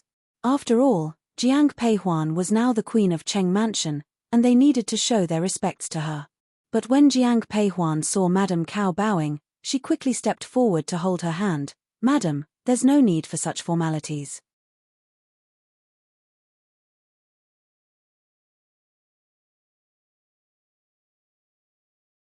Afterwards, she admonished him, you still have poison in your body. Avoid using your internal energy, it'll only spread the poison faster. I was careless. I'll be more careful in the future. Hearing this, Jiang Peihuan gave him a stern look. When she first met Xiao Nanye, she felt he was cold and ruthless. Now, she no longer felt that way. After entering Ri's small hall with the man, Jiang Peihuan turned to him and said, Didn't you go with my elder brother to his courtyard to view the weapons? Why did you return so quickly? He replied, Speaking of that, I think my elder brother might not want to show me his weapons in the future. Why? Jiang Peihuan's eyes were full of curiosity. Seeing the confusion in her eyes, Xiao Nanye handed her a box. She opened it and found a dagger inside, made of the same cold iron material as the one Xiao Nanye had given her before. After a moment of thought, she asked, You took this from my elder brother? Jiang Peihuan spoke with certainty, but Xiao Nanye chuckled and corrected, Not taken, but won. Hearing this, Jiang Peihuan couldn't help but laugh. She knew her elder brother, Jiang Changbai, better than anyone. His only hobby was collecting weapons. If Xiao Nanye had won a weapon from him, it would surely keep Jiang Changbai awake that night. She teased, My elder brother might not want you to visit him in the future. He replied confidently, That won't be the case. As they talked, they heard the voice of Jiang Xijin, elder sister, I want to go hunting in the South Mountain.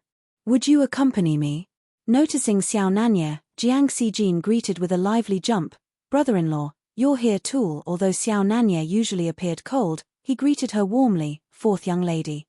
The Jiang family used their birth order to address each other. Jiang Xijin promptly corrected him. "Brother-in-law, now that you're married to my elder sister, you can just call me by my name. Xijin." He corrected himself obediently. Jiang Peihuan noticed that among all in Jiang family, Xiao Nanya was the most amiable with Jiang Xijin. "Elder sister, after snow has stopped for a while, the animals in the mountains must have come out to find food. If we go hunting now, we might come across some good catches." Jiang Peihuan cautioned, even though the snow has stopped, mountain temperature is still low. Some places are still covered with snow, and others are melting. "Aren't you afraid of the cold? We'll warm up once we start moving. So, shall we go?" Jiang Xijin eagerly pulled on Jiang Peihuan's sleeve, trying to persuade her. Seeing no change in her sister's stance, she turned her attention to Xiao Nanya with a sweet smile. "Brother-in-law, even though the South Mountain isn't as exciting as the West Mountain, it's still fun. Do you want to go? Since Xijin wishes to, let's go." "Elder sister, even brother-in-law wants to go. Let's do it." Pleased with Xiao Nanya's agreement, Jiang Xijin swayed Jiang Peihuan's arm, trying to get her to agree. Finally, Jiang Peihuan nodded. All right, I agree.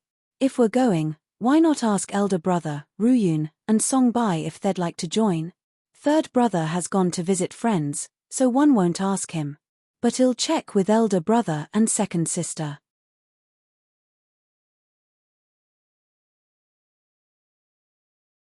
Chapter 289, Chance Encounter in the Mountain. After saying that, Jiang Xijin ran off. An hour later, Jiang Peihuan and Xiao Nanya left the house. Those who accompanied them were Jiang Ruyun, Jiang Changbai, Jiang Xijin, and Cao Jun.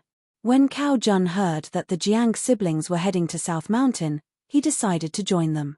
Since they were going hunting, they didn't take a carriage and rode their horses towards South Mountain.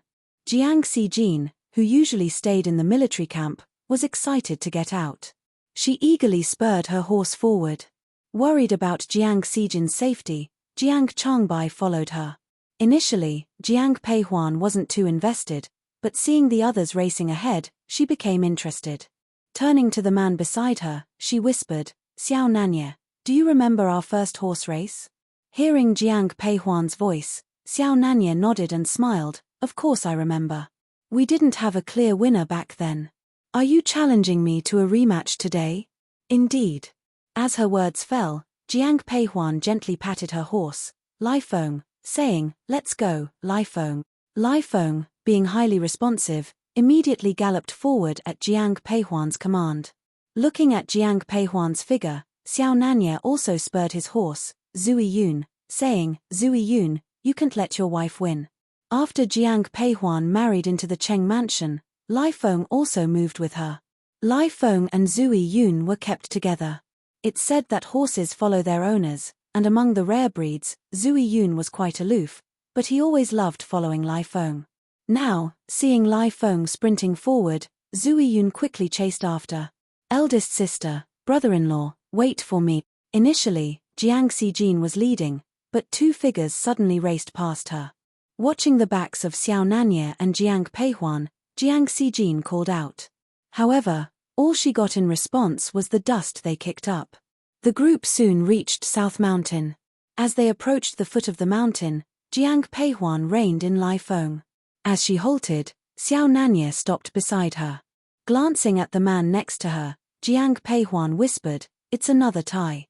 We'll race again next time." "All right. Let's go into the mountain." Under Jiang Changbai's command, the group slowly walked into the mountain.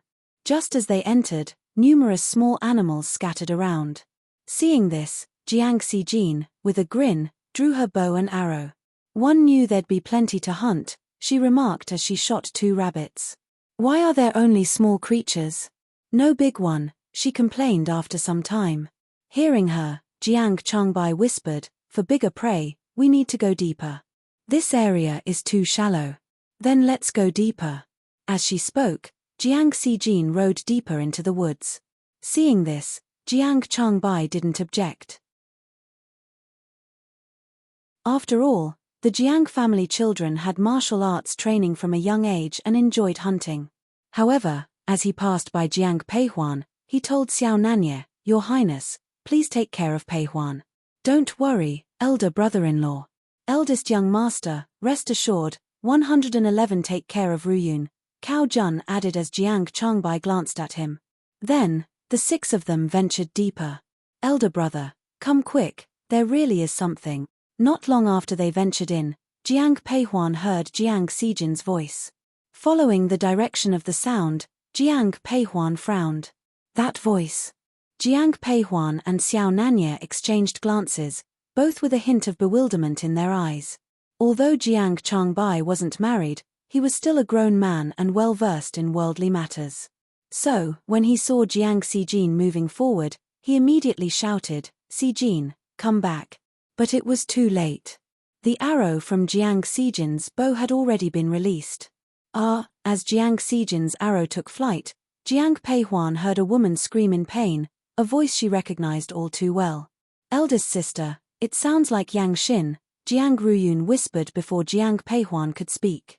Jiang Peihuan remained silent, her gaze fixed on a large tree in the distance. Moments later, a man emerged from behind the tree. Upon seeing Ha Kai now, Jiang Peihuan was visibly taken aback. Ha Kai, equally surprised to see Xiao Nanye and Jiang Peihuan, greeted, "King Cheng, Queen Cheng." First Prince Ha Kai seeing him bow, Jiang Peihuan returned the gesture. Soon after, faint murmurs came from behind Ha Kai, and Yang Xin stepped out. Her expression upon seeing everyone present was a chaotic mix of emotions. "Miss Yang, what are you doing here? What were you and Prince Ha Kai up to?" Jiang Xijin, still innocent to the implications of the earlier sounds, asked, sensing something was amiss. Yang Xin's eyes flashed with anger at the question. She ignored Jiang Xijin, turning instead to Jiang Peihuan. "Jiang Peihuan, did you intend to murder someone? If Prince Ha Kai had truly been hit by that arrow, how would you explain to the emperor?" "That was my arrow, what does it have to do with my elder sister?" Jiang Xijin retorted, stepping protectively in front of Jiang Peihuan. Yang Xin sneered, "The upbringing of the Jiang General Mansion is truly exceptional, daring to shoot an arrow at the prince of the grassland tribes. Yang Xin, there's no need to twist the facts. My younger sister had no idea you and Prince Ha Kai were behind that tree. She thought it was a wild animal, hence the arrow." "Wild animal? Jiang Ruyun, you dare to insult Prince Ha Kai by calling him a beast? You!" Before Yang Xin could finish, she felt a sharp pain at her neck. Turning her head, she saw an arrow quivering in the tree trunk right behind her. Holding the bow was none other than Xiao Nanye. Meeting Yang Xin's horrified gaze, Xiao Nanye calmly warned, "If I hear your voice again, 111 kill you on the spot." Fear replaced the rage in Yang Xin's eyes, rendering her speechless. In Qi Kingdom, everyone knew of King Cheng's unpredictable temper. And if Xiao Nanye truly killed her, the emperor wouldn't punish him. Everyone in the Qi Kingdom knew the emperor's indulgence towards King Cheng. "King Cheng, this matter has nothing to do with Miss Yang. Please don't make things difficult for her."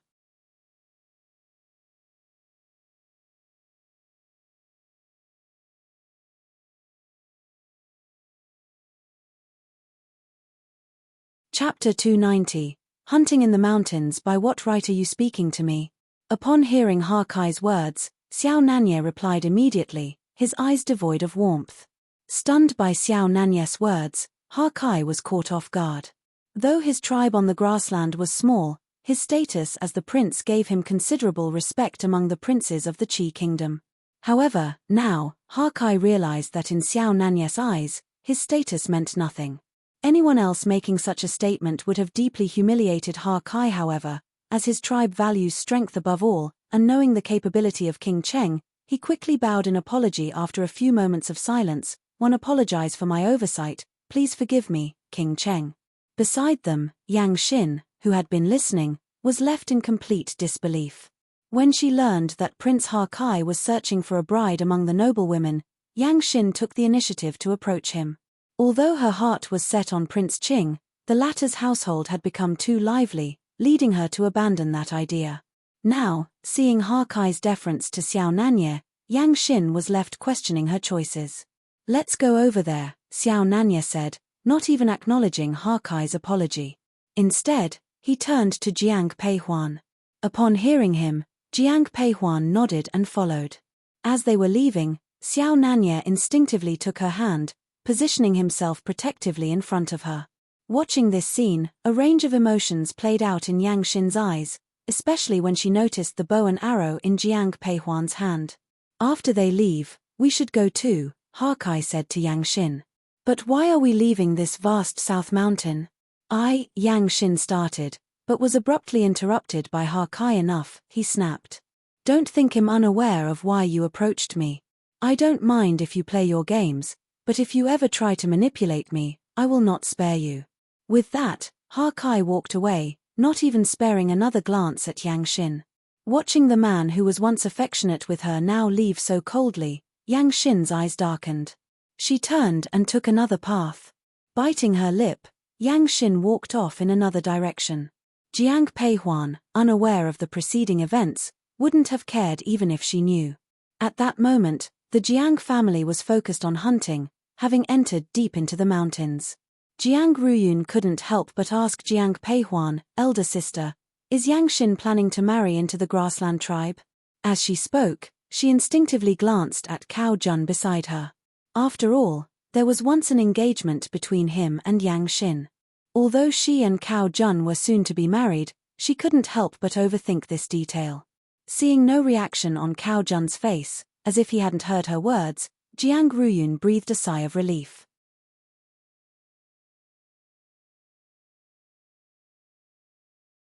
Upon hearing Jiang Ruyun's question, Jiang Peihuan simply responded, "Whatever her plans may be, they have nothing to do with us." In her past life, Yang Xin was one of the people who had harmed her. Maybe things have changed this time around, or perhaps her family is still safe, but Jiang Peihuan's perspective has gradually shifted.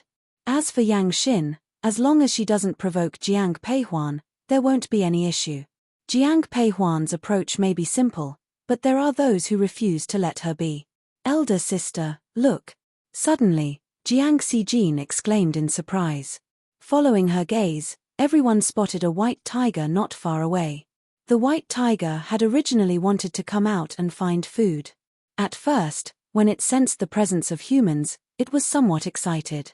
But upon seeing Xiao Nanye and Jiang Peihuan's group, it decided to run away. Animals have a keen sense of danger. To the white tiger, the aura given off by Xiao Nanye and Jiang Peihuan's were danger IOUs. So, after giving Xiao Nanye, Jiang Peihuan, and their group a glance, it ran off into the distance. "Think you can escape?" Upon witnessing this, Jiang Xijin exclaimed excitedly, her eyes filled with eagerness, and immediately spurred her horse to give chase. Seeing this, Jiang Peihuan quickly followed. Naturally, Xiao Nanye wanted to follow Jiang Peihuan. Immediately, everyone headed in the direction the white tiger had taken. At first, the entire group could keep up, but Lai Feng and Zui Yun's speed was incredibly fast. Gradually, Jiang Ruyun and Cao Jun couldn't keep up. "Xijin, come back." From horseback, Jiang Peihuan shouted as she saw Jiang Xijin relentlessly chasing after the white tiger without looking back. But Jiang Xijin moved too fast and didn't hear Jiang Peihuan's voice. "Don't worry, I'll chase her," Xiao Nanye, observing the situation, quickly reassured. But just as Xiao Nanye surged forward, an arrow suddenly shot out of nowhere, aiming straight for Jiang Peihuan's face. No one expected an arrow to suddenly appear. Jiang Peihuan didn't even have time to dodge. "Huan watch out!" Jiang Changbai, who had caught up, shouted in alarm. Jiang Peihuan, unable to avoid it, could only watch the arrow fly towards her. But at that moment, Xiao Nanye, who had already moved ahead, suddenly flew back, pulling her into his embrace. The arrow grazed past Xiao Nanye's face, leaving a bloody mark on the man's cheek. Before either of them could utter a word, another arrow shot towards them. This time, Jiang Changbai promptly took out his bow and aimed in the direction from which the arrows came. Xiao Nanye pulled Jiang Peihuan behind him, and screams echoed from a distance. The three exchanged glances and moved in that direction. Making their way through the jungle, Jiang Peihuan instantly spotted Yang Xin, an arrow lodged in her chest, lying at the base of a tree with blood smeared around her mouth. But upon seeing Jiang Peihuan, Yang Xin glared at her darkly. She tried to raise her bow, but she no longer had the strength to even draw it. "You're seeking death." Seeing the bow in Yang Xin's hands, Xiao Nanye's eyes filled with murderous intent. He promptly raised his bow, aiming straight at Yang Xin, but was stopped by Jiang Peihuan, who grabbed his wrist. Meeting his puzzled look, Jiang Peihuan whispered, "No need to waste an arrow, her heart's vessels are damaged." Upon hearing Jiang Peihuan's words, Xiao Nanye put down his bow. Although Jiang Peihuan stopped Xiao Nanye, she had no intentions of saving Yang Xin. After all, Yang Xin had tried to kill her, and she wasn't that magnanimous. "Whether you live or die depends on your fate." After leaving that comment, Jiang Peihuan and Xiao Nanye departed.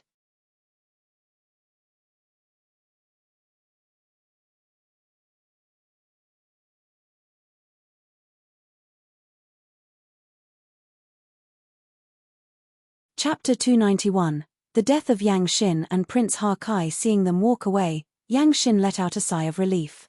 With all the strength she could muster, she tried to get up. Just as she was about to move, she heard footsteps. Seeing the person approaching, Yang Xin's eyes filled with a mix of joy and surprise.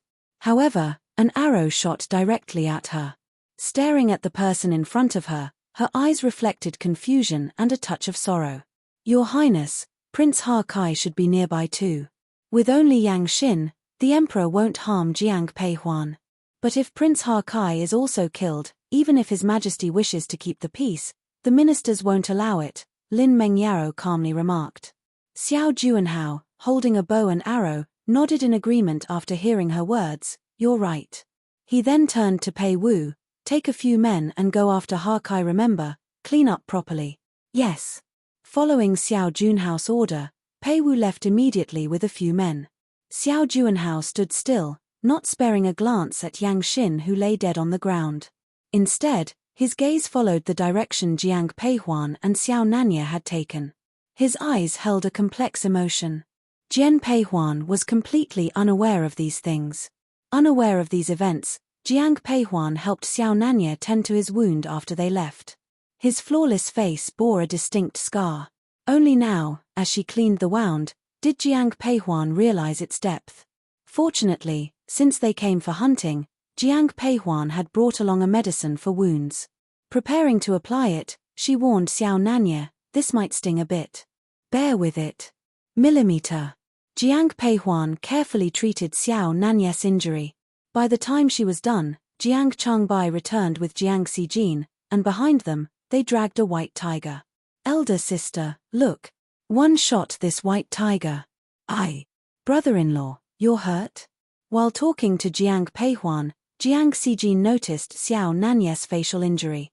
Seeing her concern, Xiao Nanye gently smiled, "It's nothing. Just a small wound. It's getting late, let's go back." Jiang Peihuan didn't say much to Jiang Xijin and directly spoke out. Upon hearing this, no one objected. After finding Jiang Ruyun and Cao Jun, the group headed straight into the city. By the time they returned to the general's mansion, the sky was already dark. Xiao Nanye and Jiang Peihuan went straight back to Plum Garden. Because Xiao Nanye had a wound on his face, the two did not leave Plum Garden after they returned. That night, after treating the man's wound, they both lay down on the bed. The next morning, Jiang Peihuan was awakened by a knock on the door. When she opened her eyes, Xiao Nanye was no longer in bed. "Queen, someone from the palace is here." Jiang Peihuan, who was still slightly groggy, instantly became alert upon hearing this.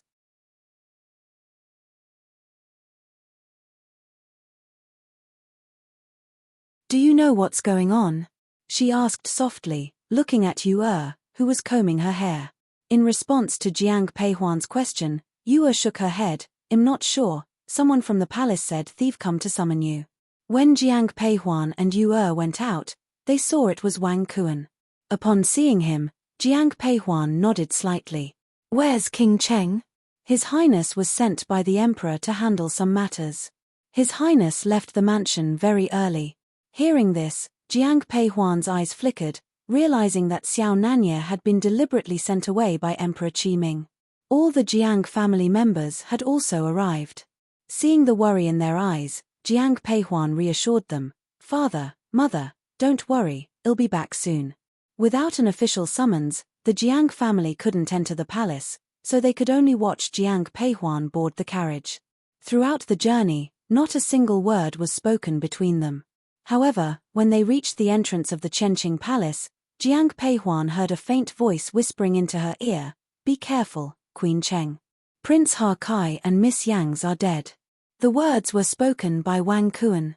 When Jiang Peihuan looked up at him, his face showed no signs of emotion. Despite hearing the words, Jiang Peihuan acted as if she hadn't heard anything, yet her eyes were filled with complexity. Yang Xin had died. Even though Yang Xin had been shot in the heart by Jiang Changbai, she had martial arts training, so she wouldn't have died so easily. As for Prince Ha Kai, he had just left the previous day. Lost in thought, Jiang Peihuan arrived at the Chenqing Palace. "Your Majesty, my royal brother came to the capital to seek a marriage. Yet, he was killed by Queen Cheng. You must provide an explanation to our grassland tribes." The voice of Zhuo Ma echoed as soon as Jiang Peihuan entered the inner hall. As Zhuo Ma spoke, she shot Jiang Peihuan a dark and resentful look. Hearing this, Jiang Peihuan frowned but did not respond. Approaching the emperor, she bowed and greeted, "Greetings, Your Majesty. Jiang Peihuan, you have some nerve. For your selfish desires, you dare to kill a minister's family member and a prince of the grassland tribe." Emperor Qiming's cold voice rang out. Upon hearing his accusation, Jiang Peihuan looked up directly into the eyes of Emperor Qiming, who was seated on the dragon throne, and softly responded, "Your Majesty, from where do these words originate?" As she spoke, her eyes were filled with bewilderment. Seeing her expression, the coldness in Emperor Qiming's eyes deepened. "Miss Yang and Prince Ha Kai, weren't they killed by you?" "I doesn't understand what Your Majesty means," she replied. "Queen Cheng, stop pretending in front of His Majesty. Yesterday, you went hunting in the South Mountain with the Jiang family. Coincidentally, my royal brother and Miss Yang were also there. After your family left, they were found dead. If it wasn't you, who else could it be?"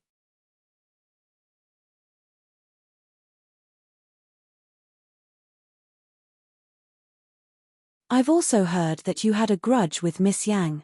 Before Emperor Qiming could respond, Zhuo Ma impatiently interjected. Upon hearing this, Jiang Peihuan turned to face Zhuo Ma and calmly asked, "Princess Zhuo Ma, you keep insisting I killed them. Do you have any proof?" "Of course." Moments later, a young eunuch entered the inner hall holding several long arrows. Jiang Peihuan recognized them. They were unique to the Jiang family. In the Qi Kingdom, every military family had their unique markings on their arrows. The Jiang family's arrows bore their family's emblem. The arrows presented by the eunuch clearly had the Jiang family's emblem. "Queen Cheng, do you recognize these arrows?" Emperor Qiming inquired. Upon hearing him, Jiang Peihuan nodded and replied, "Yes, these arrows belong to the Jiang family."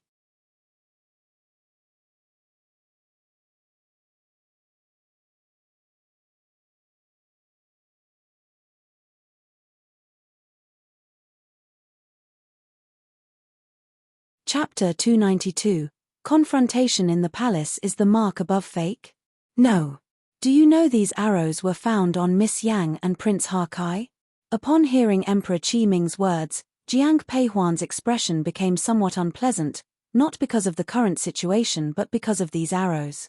All arrows from military families are documented, which indicates that Jiang's arrows have fallen into other hands. Thinking of this, Jiang Peihuan looked visibly distressed. "Jiang Peihuan, do you have anything to say?" Seeing Jiang Peihuan remain silent, Emperor Qiming looked at her and spoke coldly. "No, the death of Miss Yang and Prince Ha Kai has nothing to do with me."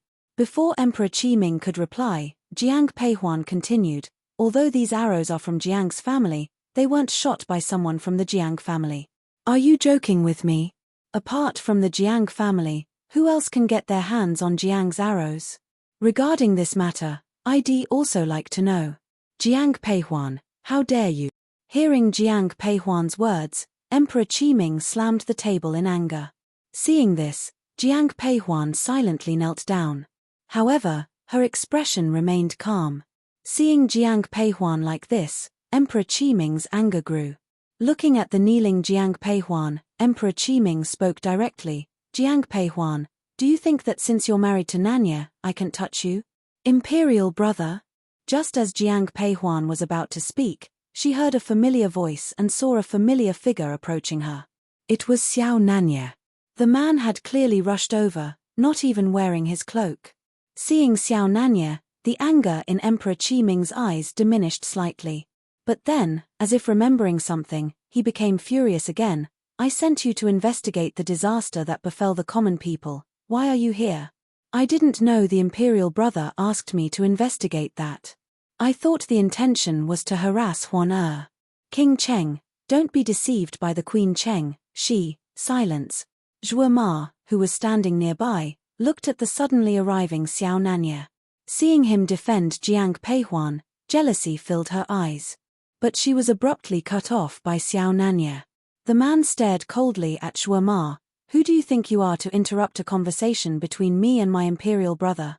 Hearing Xiao Nanya's merciless words, Zhuo Ma's eyes were filled with unwillingness. She bit her lips tightly, but she didn't dare to say another word. Emperor Qiming, noticing Xiao Nanya's demeanor, showed some dissatisfaction. Do you know Prince Ha Kai is the legitimate son of the great Khan of the grasslands? His death will be hard for me to explain to the tribes. So you're framing my wife? What do you mean by framing?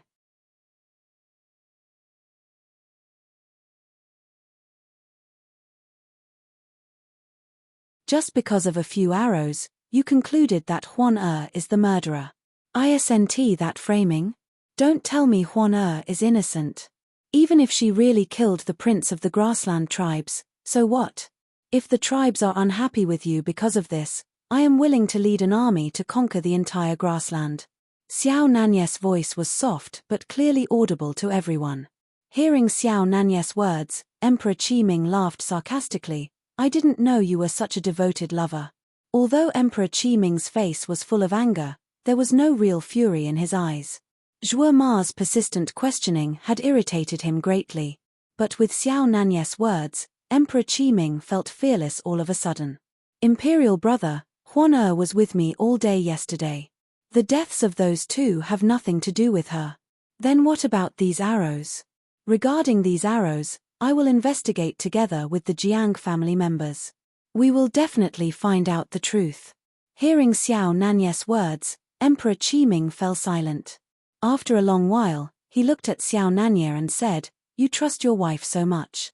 I dare stake my own life to vouch for her. Xiao Nanya looked very calm, but upon hearing this, both Emperor Qiming and Jiang Peihuan looked surprised. Emperor Qiming took a deep look at Jiang Peihuan and then said to Xiao Nanya, Since you believe in her so much, I'll give you 3 days. In 3 days, one want to see the truth, otherwise, I'll have to answer to the whole court using the general's mansion. Thank you, Imperial brother. If there's nothing else, I'll take the queen back. Saying this, Xiao Nanya directly took Jiang Peihuan's hand and walked out. Your Majesty, about this matter, enough. Zhuo Ma, who was standing aside, looked at the departing figures of Xiao Nanya and Jiang Peihuan with jealousy. She subconsciously started to speak to Emperor Qiming, but before she could finish, the emperor interrupted her. Princess Zhuo Ma, I've already summoned the queen according to your wishes. We haven't cleared up this matter yet, so we can't conclude that she is the murderer. So, wait for 3 more days before you say anything. Wang Kuan, escort Princess Zhuo Ma back to the post station. Yes. Wang Kuan, who was close to Emperor Qiming, naturally understood the emperor's intentions. As soon as the emperor finished speaking, Wang Kuan smilingly walked up to Zhuo Ma. Princess Zhuo Ma, please. Zhuo Ma looked displeased, but she still followed Wang Kuan out. Outside, Zhuo Ma noticed that Xiao Nanya and Jiang Peihuan were waiting. Seeing Xiao Nanya's gloomy gaze directed at her, Zhuo Ma quickly ran away. King Cheng, Queen Cheng? Wang Kuan approached the two with a smile and bowed deeply. Chief Wang, thank you for today. Your Highness is too polite. Chief Wang, this medicine is very effective for joint pain. I'm giving it to you. Jiang Peihuan took out a bottle of medicine and handed it to Wang Kuan.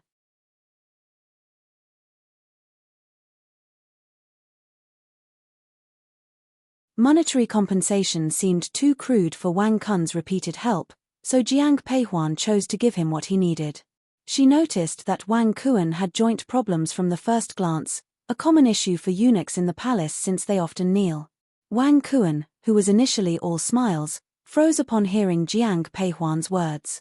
After a while, with tears in his eyes, he took the porcelain bottle from her. I thank the Queen for her kindness.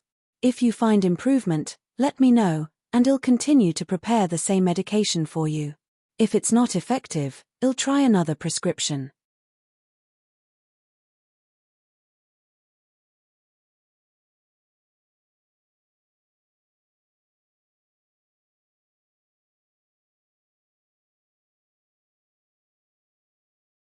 Chapter 293, Where Are You was rejected outside the door. Thank you, Queen Cheng, but this humble one doesn't deserve the care and effort you've put in.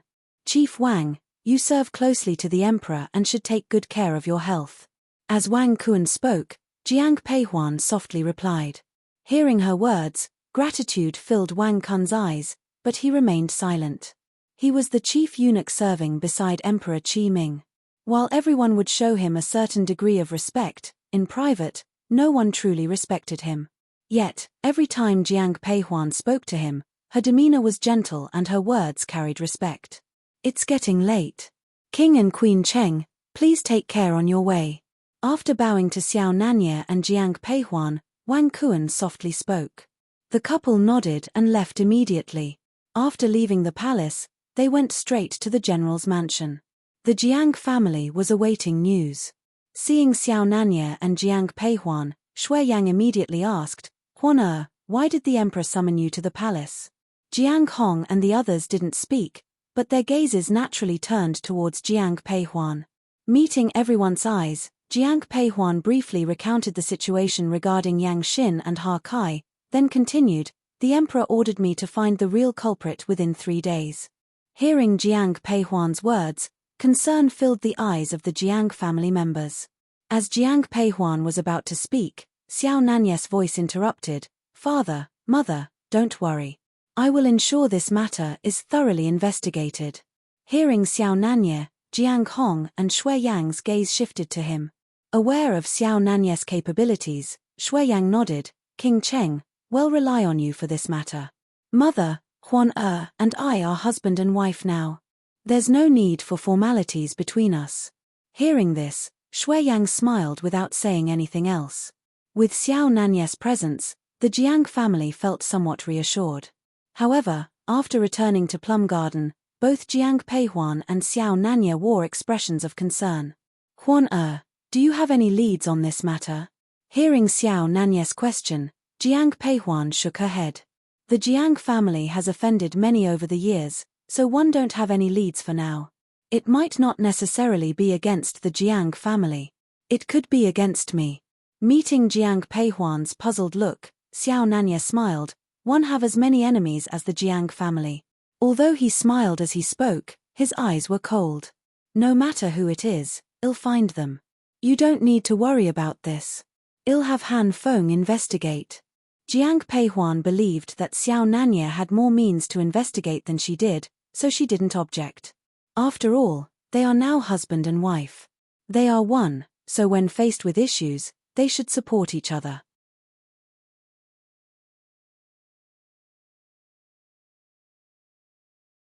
That night, Xiao Nanye did not stay in Plum Garden. Emperor Qi Ming only gave them 3 days, so the time was quite pressing. However, Jiang Peihuan did not receive any news from Xiao Nanye, but the next day she learned that old Madame Shui intended to return to Qingju. Immediately, Jiang Peihuan, along with Shui Yang, Jiang Changbai, and Jiang Xijin, went to the Shui residence in the capital. The Shui family's residence in the capital is relatively small and out of the way, so it took a while by carriage. When Jiang Peihuan alighted from the carriage, she saw the Shui family packing. Old Madame Shui stood at the entrance with Wang Fengyi and Xu Yunyan. Behind them were Shui Qi and Shui Ji among others. Behind him stood Shui Qi, Shui Ji, and the others. Greetings to Queen Cheng. Seeing Jiang Peihuan approaching, everyone, led by old Madame Shui, began to bow. Jiang Peihuan rushed forward to support old Madame Shui. Grandmother, what are you doing? We can't neglect the etiquette. You are already a queen. According to the rules, we have to bow to you. Grandmother, customs shouldn't override affection. You are my elder, and it's improper for me to accept such courtesy from you. Old Madame Shui still insisted. Jiang Peihuan had no choice but to look at Xiao Nanye. Catching her glance, the man immediately approached. Grandmother, we are all family, there's no need for formalities. Seeing even Xiao Nanye speaking in this manner, old Madame Shui refrained from further objections. Originally, old Madame Shui just didn't want Jiang Peihuan to be put in a difficult position in front of Xiao Nanye, lest the royal family would say they lacked manners. But now, hearing Xiao Nanye's words, she felt somewhat relieved. However, after hearing Xiao Nanye's words, old Madame Shui was relieved. Grandmother, why are you in such a hurry to return to Qingju? Why not stay in the capital a little longer? Jiang Peihuan took old Madame Shui's hand and whispered as they walked inside. Hearing this, old Madame Shui gently patted Jiang Peihuan's hand, whispering, I originally came to the capital for your wedding. Now that your marriage with King Cheng is concluded, it's time for us to return. Moreover, an extended stay might arouse suspicions. When mentioning this, old Madame Shui lowered her voice. However, Jiang Peihuan still heard it. She understood the implication. The Shui family was a significant power in Qingju, and if they stayed there, no one would suspect anything. However, an extended stay in the capital could raise Emperor Qiming's suspicions. After all, the incident with King Chujiang had just happened. They continued walking in silence until Shui Ru's voice interrupted them. However, just as they were about to enter, Jian Peihuan heard Shui Ru's voice from behind. Grandmother? Mother! Hearing the voice, everyone instinctively turned around. Shui Ru, looking well off, descended from a carriage, supported by a maid.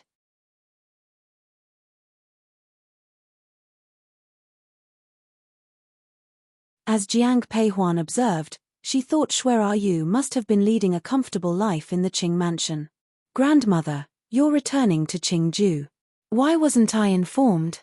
Anger flashed in Shui Ru's eyes as she approached and accused old Madame Shui. Old Madame Shui looked at her granddaughter, her eyes filled with coldness. Turning to Shui Ru, she said coldly, You are no longer a member of the Shui family. Whether we stay or leave has nothing to do with you. Grandmother, can you really be so heartless towards me? It's not that I am heartless, but you who lack any semblance of familial affection. If it weren't for the lingering ties of blood, do you think you'd still be standing here? Have you forgotten that you placed that treasonous letter in your uncle's study? Shui Ru didn't expect old Madame Shui to bring up that incident. Her expression turned unsightly. She wanted to retort and explain, but she couldn't find any justification. Jiang Peihuan looked at Shui Ru with indifference. From the moment Shui Ru had placed that letter in Jiang Hong's study, in Jiang Peihuan's heart, Shui Ru was no longer considered family.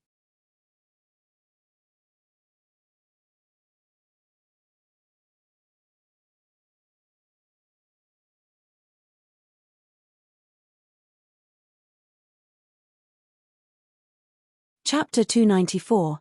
The Shui family leaves the capital Huan help me in. Yes. Hearing old Madame Shui's voice, Jiang Peihuan supported her and walked inside.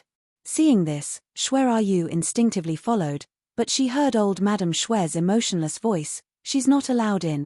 Upon hearing old Madame Shui's words, the guards at the door immediately stopped Shui Ru. Get out of the way. Do you know who I am? I am the Prince Qingside consort. How dare you stop me? Looking at the people blocking her, there was only humiliation in Shui Ru's eyes. She watched as Jiang Peihuan supported old Madame Shui inside, while she was directly blocked outside. Looking at Jiang Peihuan's figure, Shui Ru's eyes were filled with hatred. But upon hearing her words, old Madame Shui sneered, "If you want to show off your side consort status, go back to the Prince Qing mansion. You'll never step foot into the Shui family again. Close the gate." Then the doors of the Shui's residence were immediately shut. Through the crack of the door, Shui Yu saw the indifferent expressions of everyone inside. Even though their faces seemed nonchalant, to Shui Yu, they were openly mocking. She no longer looked at old Madame Shui but turned to Wang Fengyi. "Mother, won't you stand up for me too?" Tears filled Shui's eyes. Although Wang Fengyi had her reasons for raising Shui Yu, it was impossible to say that there was no affection over the years. So upon hearing Shui's voice and seeing her tears, Wang Fengyi looked very concerned. Just as she was about to step forward, her sleeve was grabbed by Shui. "Mother, remember what grandmother told you." Hearing her son's voice, Wang Fengyi immediately recalled the words of old Madame Shui. She then loosened her grip and followed everyone inside. The gates closed right in front of Shui Yu. With her face full of tears, Shui Yu really cried this time out of anger. Secondary consort, back to the mansion. Shui Yu interrupted her maid without letting her finish. Wiping away her tears vigorously, she got on the carriage, her gaze towards the Shui family's gate full of resentment. At the Shui residence, although old Madame Shui had declared that Shui Yu wasn't a part of the family, her expression remained stern. Supporting her down in a chair, Jiang Peihuan handed her a cup of hot tea. "Grandmother, have some hot tea first." Taking the teacup from Jiang Peihuan, old Madame Shui slowly drank some tea. After putting down the teacup, old Madame Shui looked at Shui Yang. "Shui Yang, from now on, you don't have to show any consideration for Shui Yu. If she does anything, you don't have to be merciful." "I understand, mother." Hearing old Madame Shui's words, Shui Yang nodded. Originally, Shui Yang had some affection for her only niece.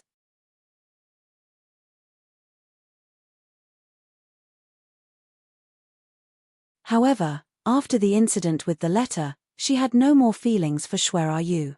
After all, if it wasn't for Jiang Peihuan being prepared, the entire Jiang family would have perished.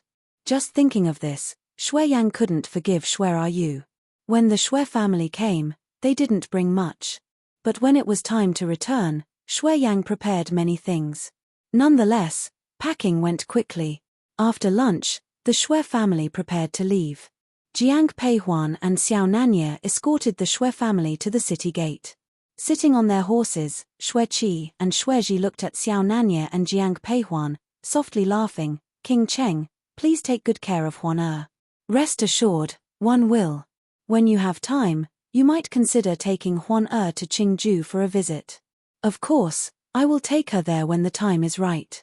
Xiao Nanye wasn't irritated by their reminders but responded seriously. This made the Shui family even more satisfied with him.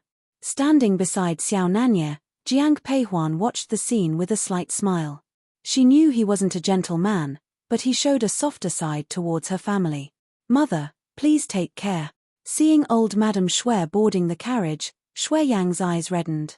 With tears in her own eyes, old Madame Shui held Shui Yang's hand, then ordered the curtain to be drawn. The news of the Shui family leaving the capital spread quickly and reached the Prince Qing's mansion. They returned directly to Qingju? Yes. Sitting in his chair with whip marks still visible on his face, Xiao Junhao's expression darkened.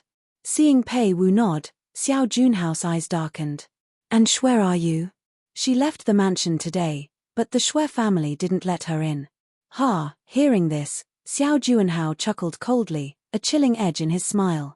At this moment, footsteps approached. Looking up, Xiao Junhao saw Shui Yu. "Your Highness." Shui Yu greeted him. But when she met his eyes, she shivered, sensing his anger.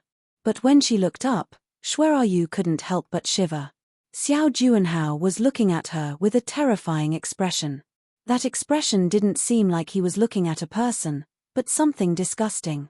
"It seems you failed in every task I set for you. Please forgive me, Your Highness." As Shui Yu knelt, she promised, "I will find a way to get my father on your side. Please believe in me." Why should I believe in someone who can't even enter the Shui family's gate? Before she could respond, Xiao Junhao grabbed her by the throat. Shuai Yu had barely said a word when Xiao Juanhao grabbed her by the neck. Looking into her terrified eyes, he whispered, "I don't tolerate incompetence. If you're worthless to the Shui family and to me, then there's no reason for you to live." He tightened his grip. Pei Wu, watching from the side, wanted to intervene but hesitated, aware of Xiao Junhao's recent volatile mood. "Your Highness, if you kill side consort Shui now, others might be displeased." At that moment, Jiang Yang entered the room.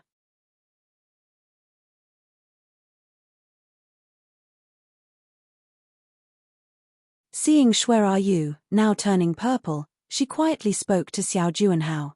Hesitating briefly, Xiao Juanhao eventually released his grip. Gasping on the floor, Shuai Yu convulsed, struggling to breathe.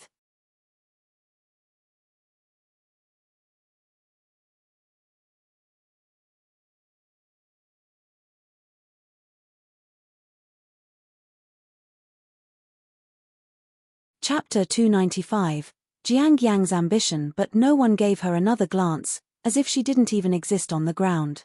"Why is the princess consort here?" Casting a brief look at Jiang Yang, Xiao Juanhao asked directly. Xiao Juanhao wasn't satisfied with Jiang Yang being the main princess consort. After all, the fact that King Chujiang committed treason was undeniable. Being from the king's Chujiang mansion, Jiang Yang bore its stigma. With her around, Emperor Qiming would never appoint him as the crown prince. "I came to bring something for your highness." "What is it?" Sitting next to Xiao Juanhao, Jiang Yang pushed a wooden box towards him. Staring at the black box, Xiao Juanhao looked puzzled. "What's in it?" "Your highness, open it and you'll see." Upon Jiang Yang's words, Xiao Juanhao immediately opened the box. The moment he did, his eyes widened in surprise. Inside the box were neatly placed promissory notes of silver, a vast amount. "What are you doing?" And as far as one remember, almost all assets from the King Chujiang's mansion were handed over. "Where did this come from?" Jiang Yang adjusted her sleeves and said, "You might have heard about the recent severe disaster affecting the common people. Although the emperor hasn't taken any measures yet, it won't be long before he issues a decree. When that time comes, those with money can help solve the emperor's urgent needs." Indeed, the private treasury of the King Chujiang's mansion was turned over, but even a dying camel is still bigger than a horse. The wealth accumulated over the years by our mansion couldn't have been entirely taken. All the silver one have is in this box. I'm giving this to you personally, just to show you my loyalty. I know I'm not the princess consort you wanted. But I was bestowed to you by the emperor, so I will do everything in my power to help you achieve your goals. I hope you can see my sincerity." Throughout her speech, Jiang Yang's tone was calm. But looking into her eyes, Xiao Juanhao saw boundless ambition. Seemingly struck by a thought, Xiao Juanhao suddenly laughed. One guess no one expected that a princess consort, a woman, would have such grand ambitions.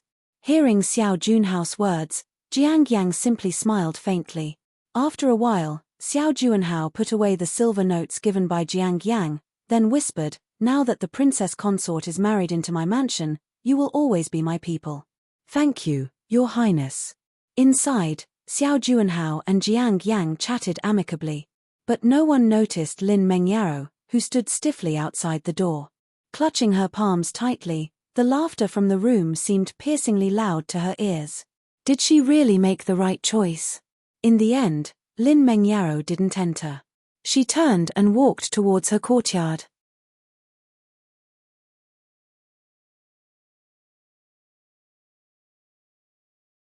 But as she reached the corner, a familiar voice called out from behind, "Side consort Lin." Upon hearing the voice, a complicated emotion surfaced in Lin Mengyao's eyes. Then, she smiled and turned around. "Greetings, princess consort." Approaching Jiang Yang, Lin Mengyaro knelt down in a sign of respect. Jiang Yang silently observed the woman before her, not saying a word. Unless Jiang Yang gave the word, Lin Mengyaro would have to remain in this bowed position. As her legs began to tremble slightly from holding the pose, Jiang Yang finally spoke, "Rise." "Thank you, princess consort." "Side consort Lin, do you regret marrying into the Qing mansion now?" Hearing Jiang Yang's words, Lin Mengyao's heart skipped a beat, but she maintained her smile. Why would Princess Consort say that? Even though I am from the King Chujiang mansion, 1 am merely a common daughter. From a young age, I've understood one thing: if you want something, you have to fight for it. If I hadn't married into the Prince Qing's mansion, we wouldn't be related. But now that I have, sighed Consort Lin, one hope you remain cautious. Remember your status as a concubine. I know you harbor resentment, and without me, you might have been the princess consort of Qing Mansion. But 1 am here now, and that's fate. Princess consort, what exactly are you getting at? By this time, Lin Mengyaro couldn't hold back any longer. However, just as she was about to reply, Jiang Yang raised her hand and slapped her across the face. Having practiced martial arts since childhood, Jiang Yang's slap was not light. Lin Mengyaro was thrown onto the ground. Covering her face, Lin Mengyao's eyes were filled with rage when she looked up at Jiang Yang. This slap is a reminder for you. The Lin family is now led by Lin Xingchen. Now, you have lost everything. So, don't try to reach for what doesn't belong to you. Having said that, Jiang Yang, with the support of her maid, left. Lin Mengyaro sat on the ground, silent for a long time. Sighed concubine, let me help you up. It was only after Jiang Yang had left that Lin Mengyao's maid came forward to help her up. Seeing the swelling on Lin Mengyao's face, the maid whispered, how could the princess consort hit you for no reason? You should tell His Highness and let him decide. Shut up. Lin Mengyaro turned, her eyes coldly staring at her maid. No one is allowed to tell His Highness about this. Of these events within the Prince Qing's mansion, Jiang Peihuan was unaware. That evening, Han Feng rushed into Jiang Peihuan's courtyard. Xiao Nanye and Jiang Peihuan were playing chess, but when they saw the flustered Han Feng, they put down their chess pieces. Master, I have news. After investigation, the arrows were found in 2 places. One is in the Prince Huainan's mansion, and the other is in the Prince Qing's mansion. Did you find out how these arrows got out? Jiang Peihuan asked. Hearing her words, Han Feng nodded, but his eyes revealed a bit of difficulty.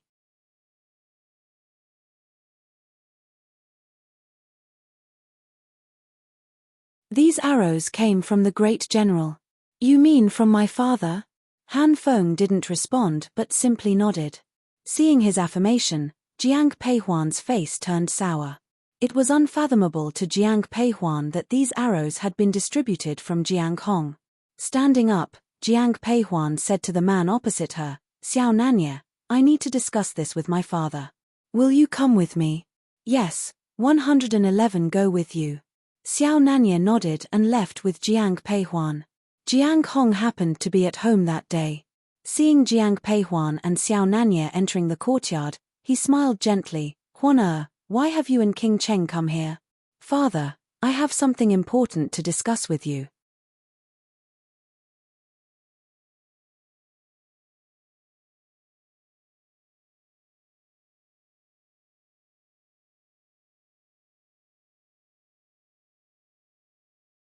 Chapter 296, Investigation. Huan what do you want to tell me?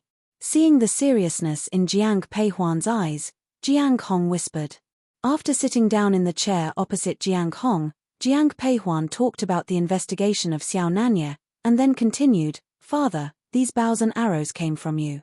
Hearing this, Jiang Hong frowned. A moment later, he softly said, those in charge of casting the bows and arrows have been with me for many years. Father, Meng Yi has also been with you for many years. Jiang Peihuan responded coldly to Jiang Hong's words. Hearing Meng Yi's name, Jiang Hong's expression instantly darkened. After a moment of silence, he turned to Jiang Peihuan and Xiao Nanye, I understand. 111 have someone investigate this. I'll wait for your news. Seeing Jiang Hong nod, Jiang Peihuan and Xiao Nanye left Yang Lin. After leaving Yang Lin, Jiang Peihuan and Xiao Nanye went straight back to Plum Garden without going out again. That night, Jiang Hong didn't sleep. Early the next morning, Jiang Peihuan's door was knocked on by Yu Er. When the knocking sounded, Xiao Nanye and Jiang Peihuan opened their eyes and both looked at the door. King, Queen Cheng, The great general wants to see you. Hearing this, Xiao Nanya and Jiang Peihuan glanced at each other and got up together. Yu came forward to assist Jiang Peihuan, while Xiao Nanya quickly prepared himself. Both were very efficient, and they left their room shortly after. As soon as they reached the courtyard, Jiang Peihuan saw the waiting Deputy General Liu. King, Queen Cheng. Seeing Xiao Nanya and Jiang Peihuan, Deputy General Liu quickly stepped forward to salute. After a gesture towards him, Jiang Peihuan softly said, "Father sent you to fetch us." "Yes, the general asked me to take you both to a place." Without saying anything, Jiang Peihuan and Xiao Nanya left the general's mansion. The three of them rode to a house in the suburbs. Entering the courtyard with Deputy General Liu, Jiang Peihuan heard cursing from inside, "Jiang Hong, you'll get your retribution." Hearing this voice, a look of displeasure and a hint of anger appeared in Jiang Peihuan's eyes. A man was tied up, pinned to the ground. Jiang Peihuan recognized him as one of Jiang Hong's generals, close to Meng Yi, named Wang Ku. At that moment, Wang Ku's eyes were filled with resentment, glaring at Jiang Hong with hatred. In contrast, Jiang Hong's expression was quite calm. Hearing footsteps, Jiang Hong turned to the entrance. When he saw Jiang Peihuan, his eyes softened. "Huan King Cheng. It seems father has found the traitor." It was Xiao Nanya who spoke. Looking at Wang Ku on the ground, a faint smile appeared on Xiao Nanya's lips. But that smile had a cold undertone, and upon closer inspection, it was also a bit bloodthirsty.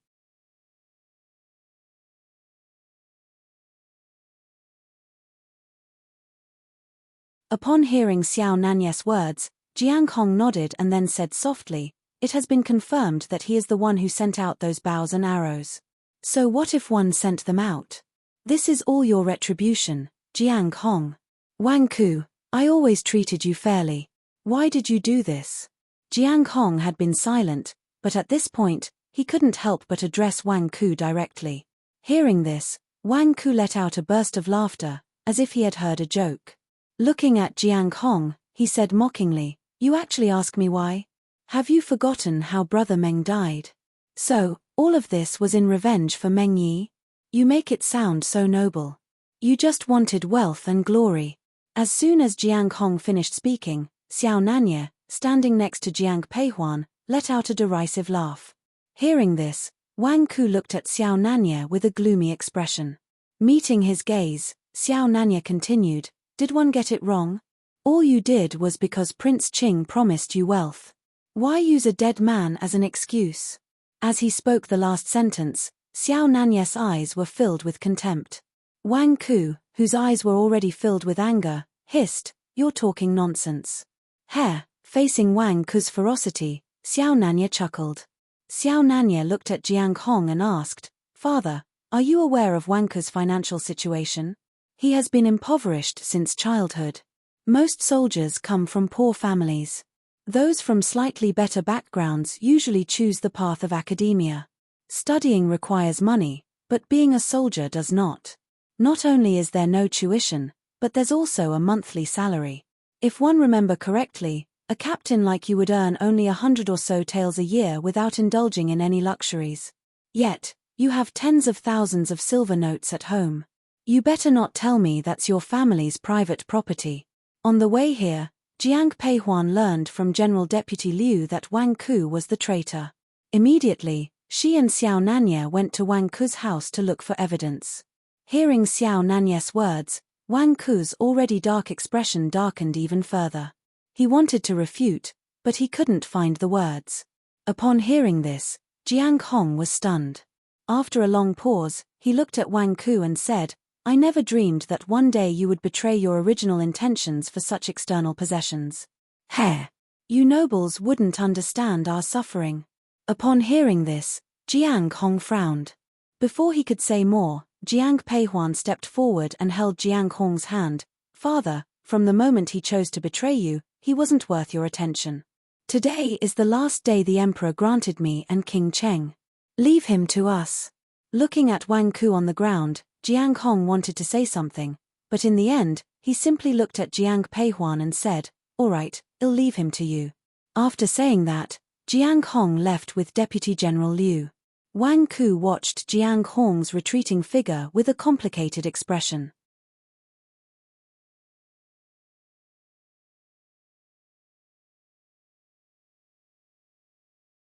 After Jiang Hong left, the warmth in Jiang Peihuan's eyes disappeared instantly. Looking at Wang Ku, she directly asked, "When did you start colluding with Prince Qing?" Hearing Jiang Peihuan's question, Wang Ku looked up at her. But his eyes were full of disdain and mockery. He remained silent as if he hadn't heard her at all. "The Queen is talking to you. Are you deaf? You're tuning in to the Dreamy Chapters YouTube channel. We're so grateful for your support, and don't forget to subscribe to join us on this incredible journey through captivating stories.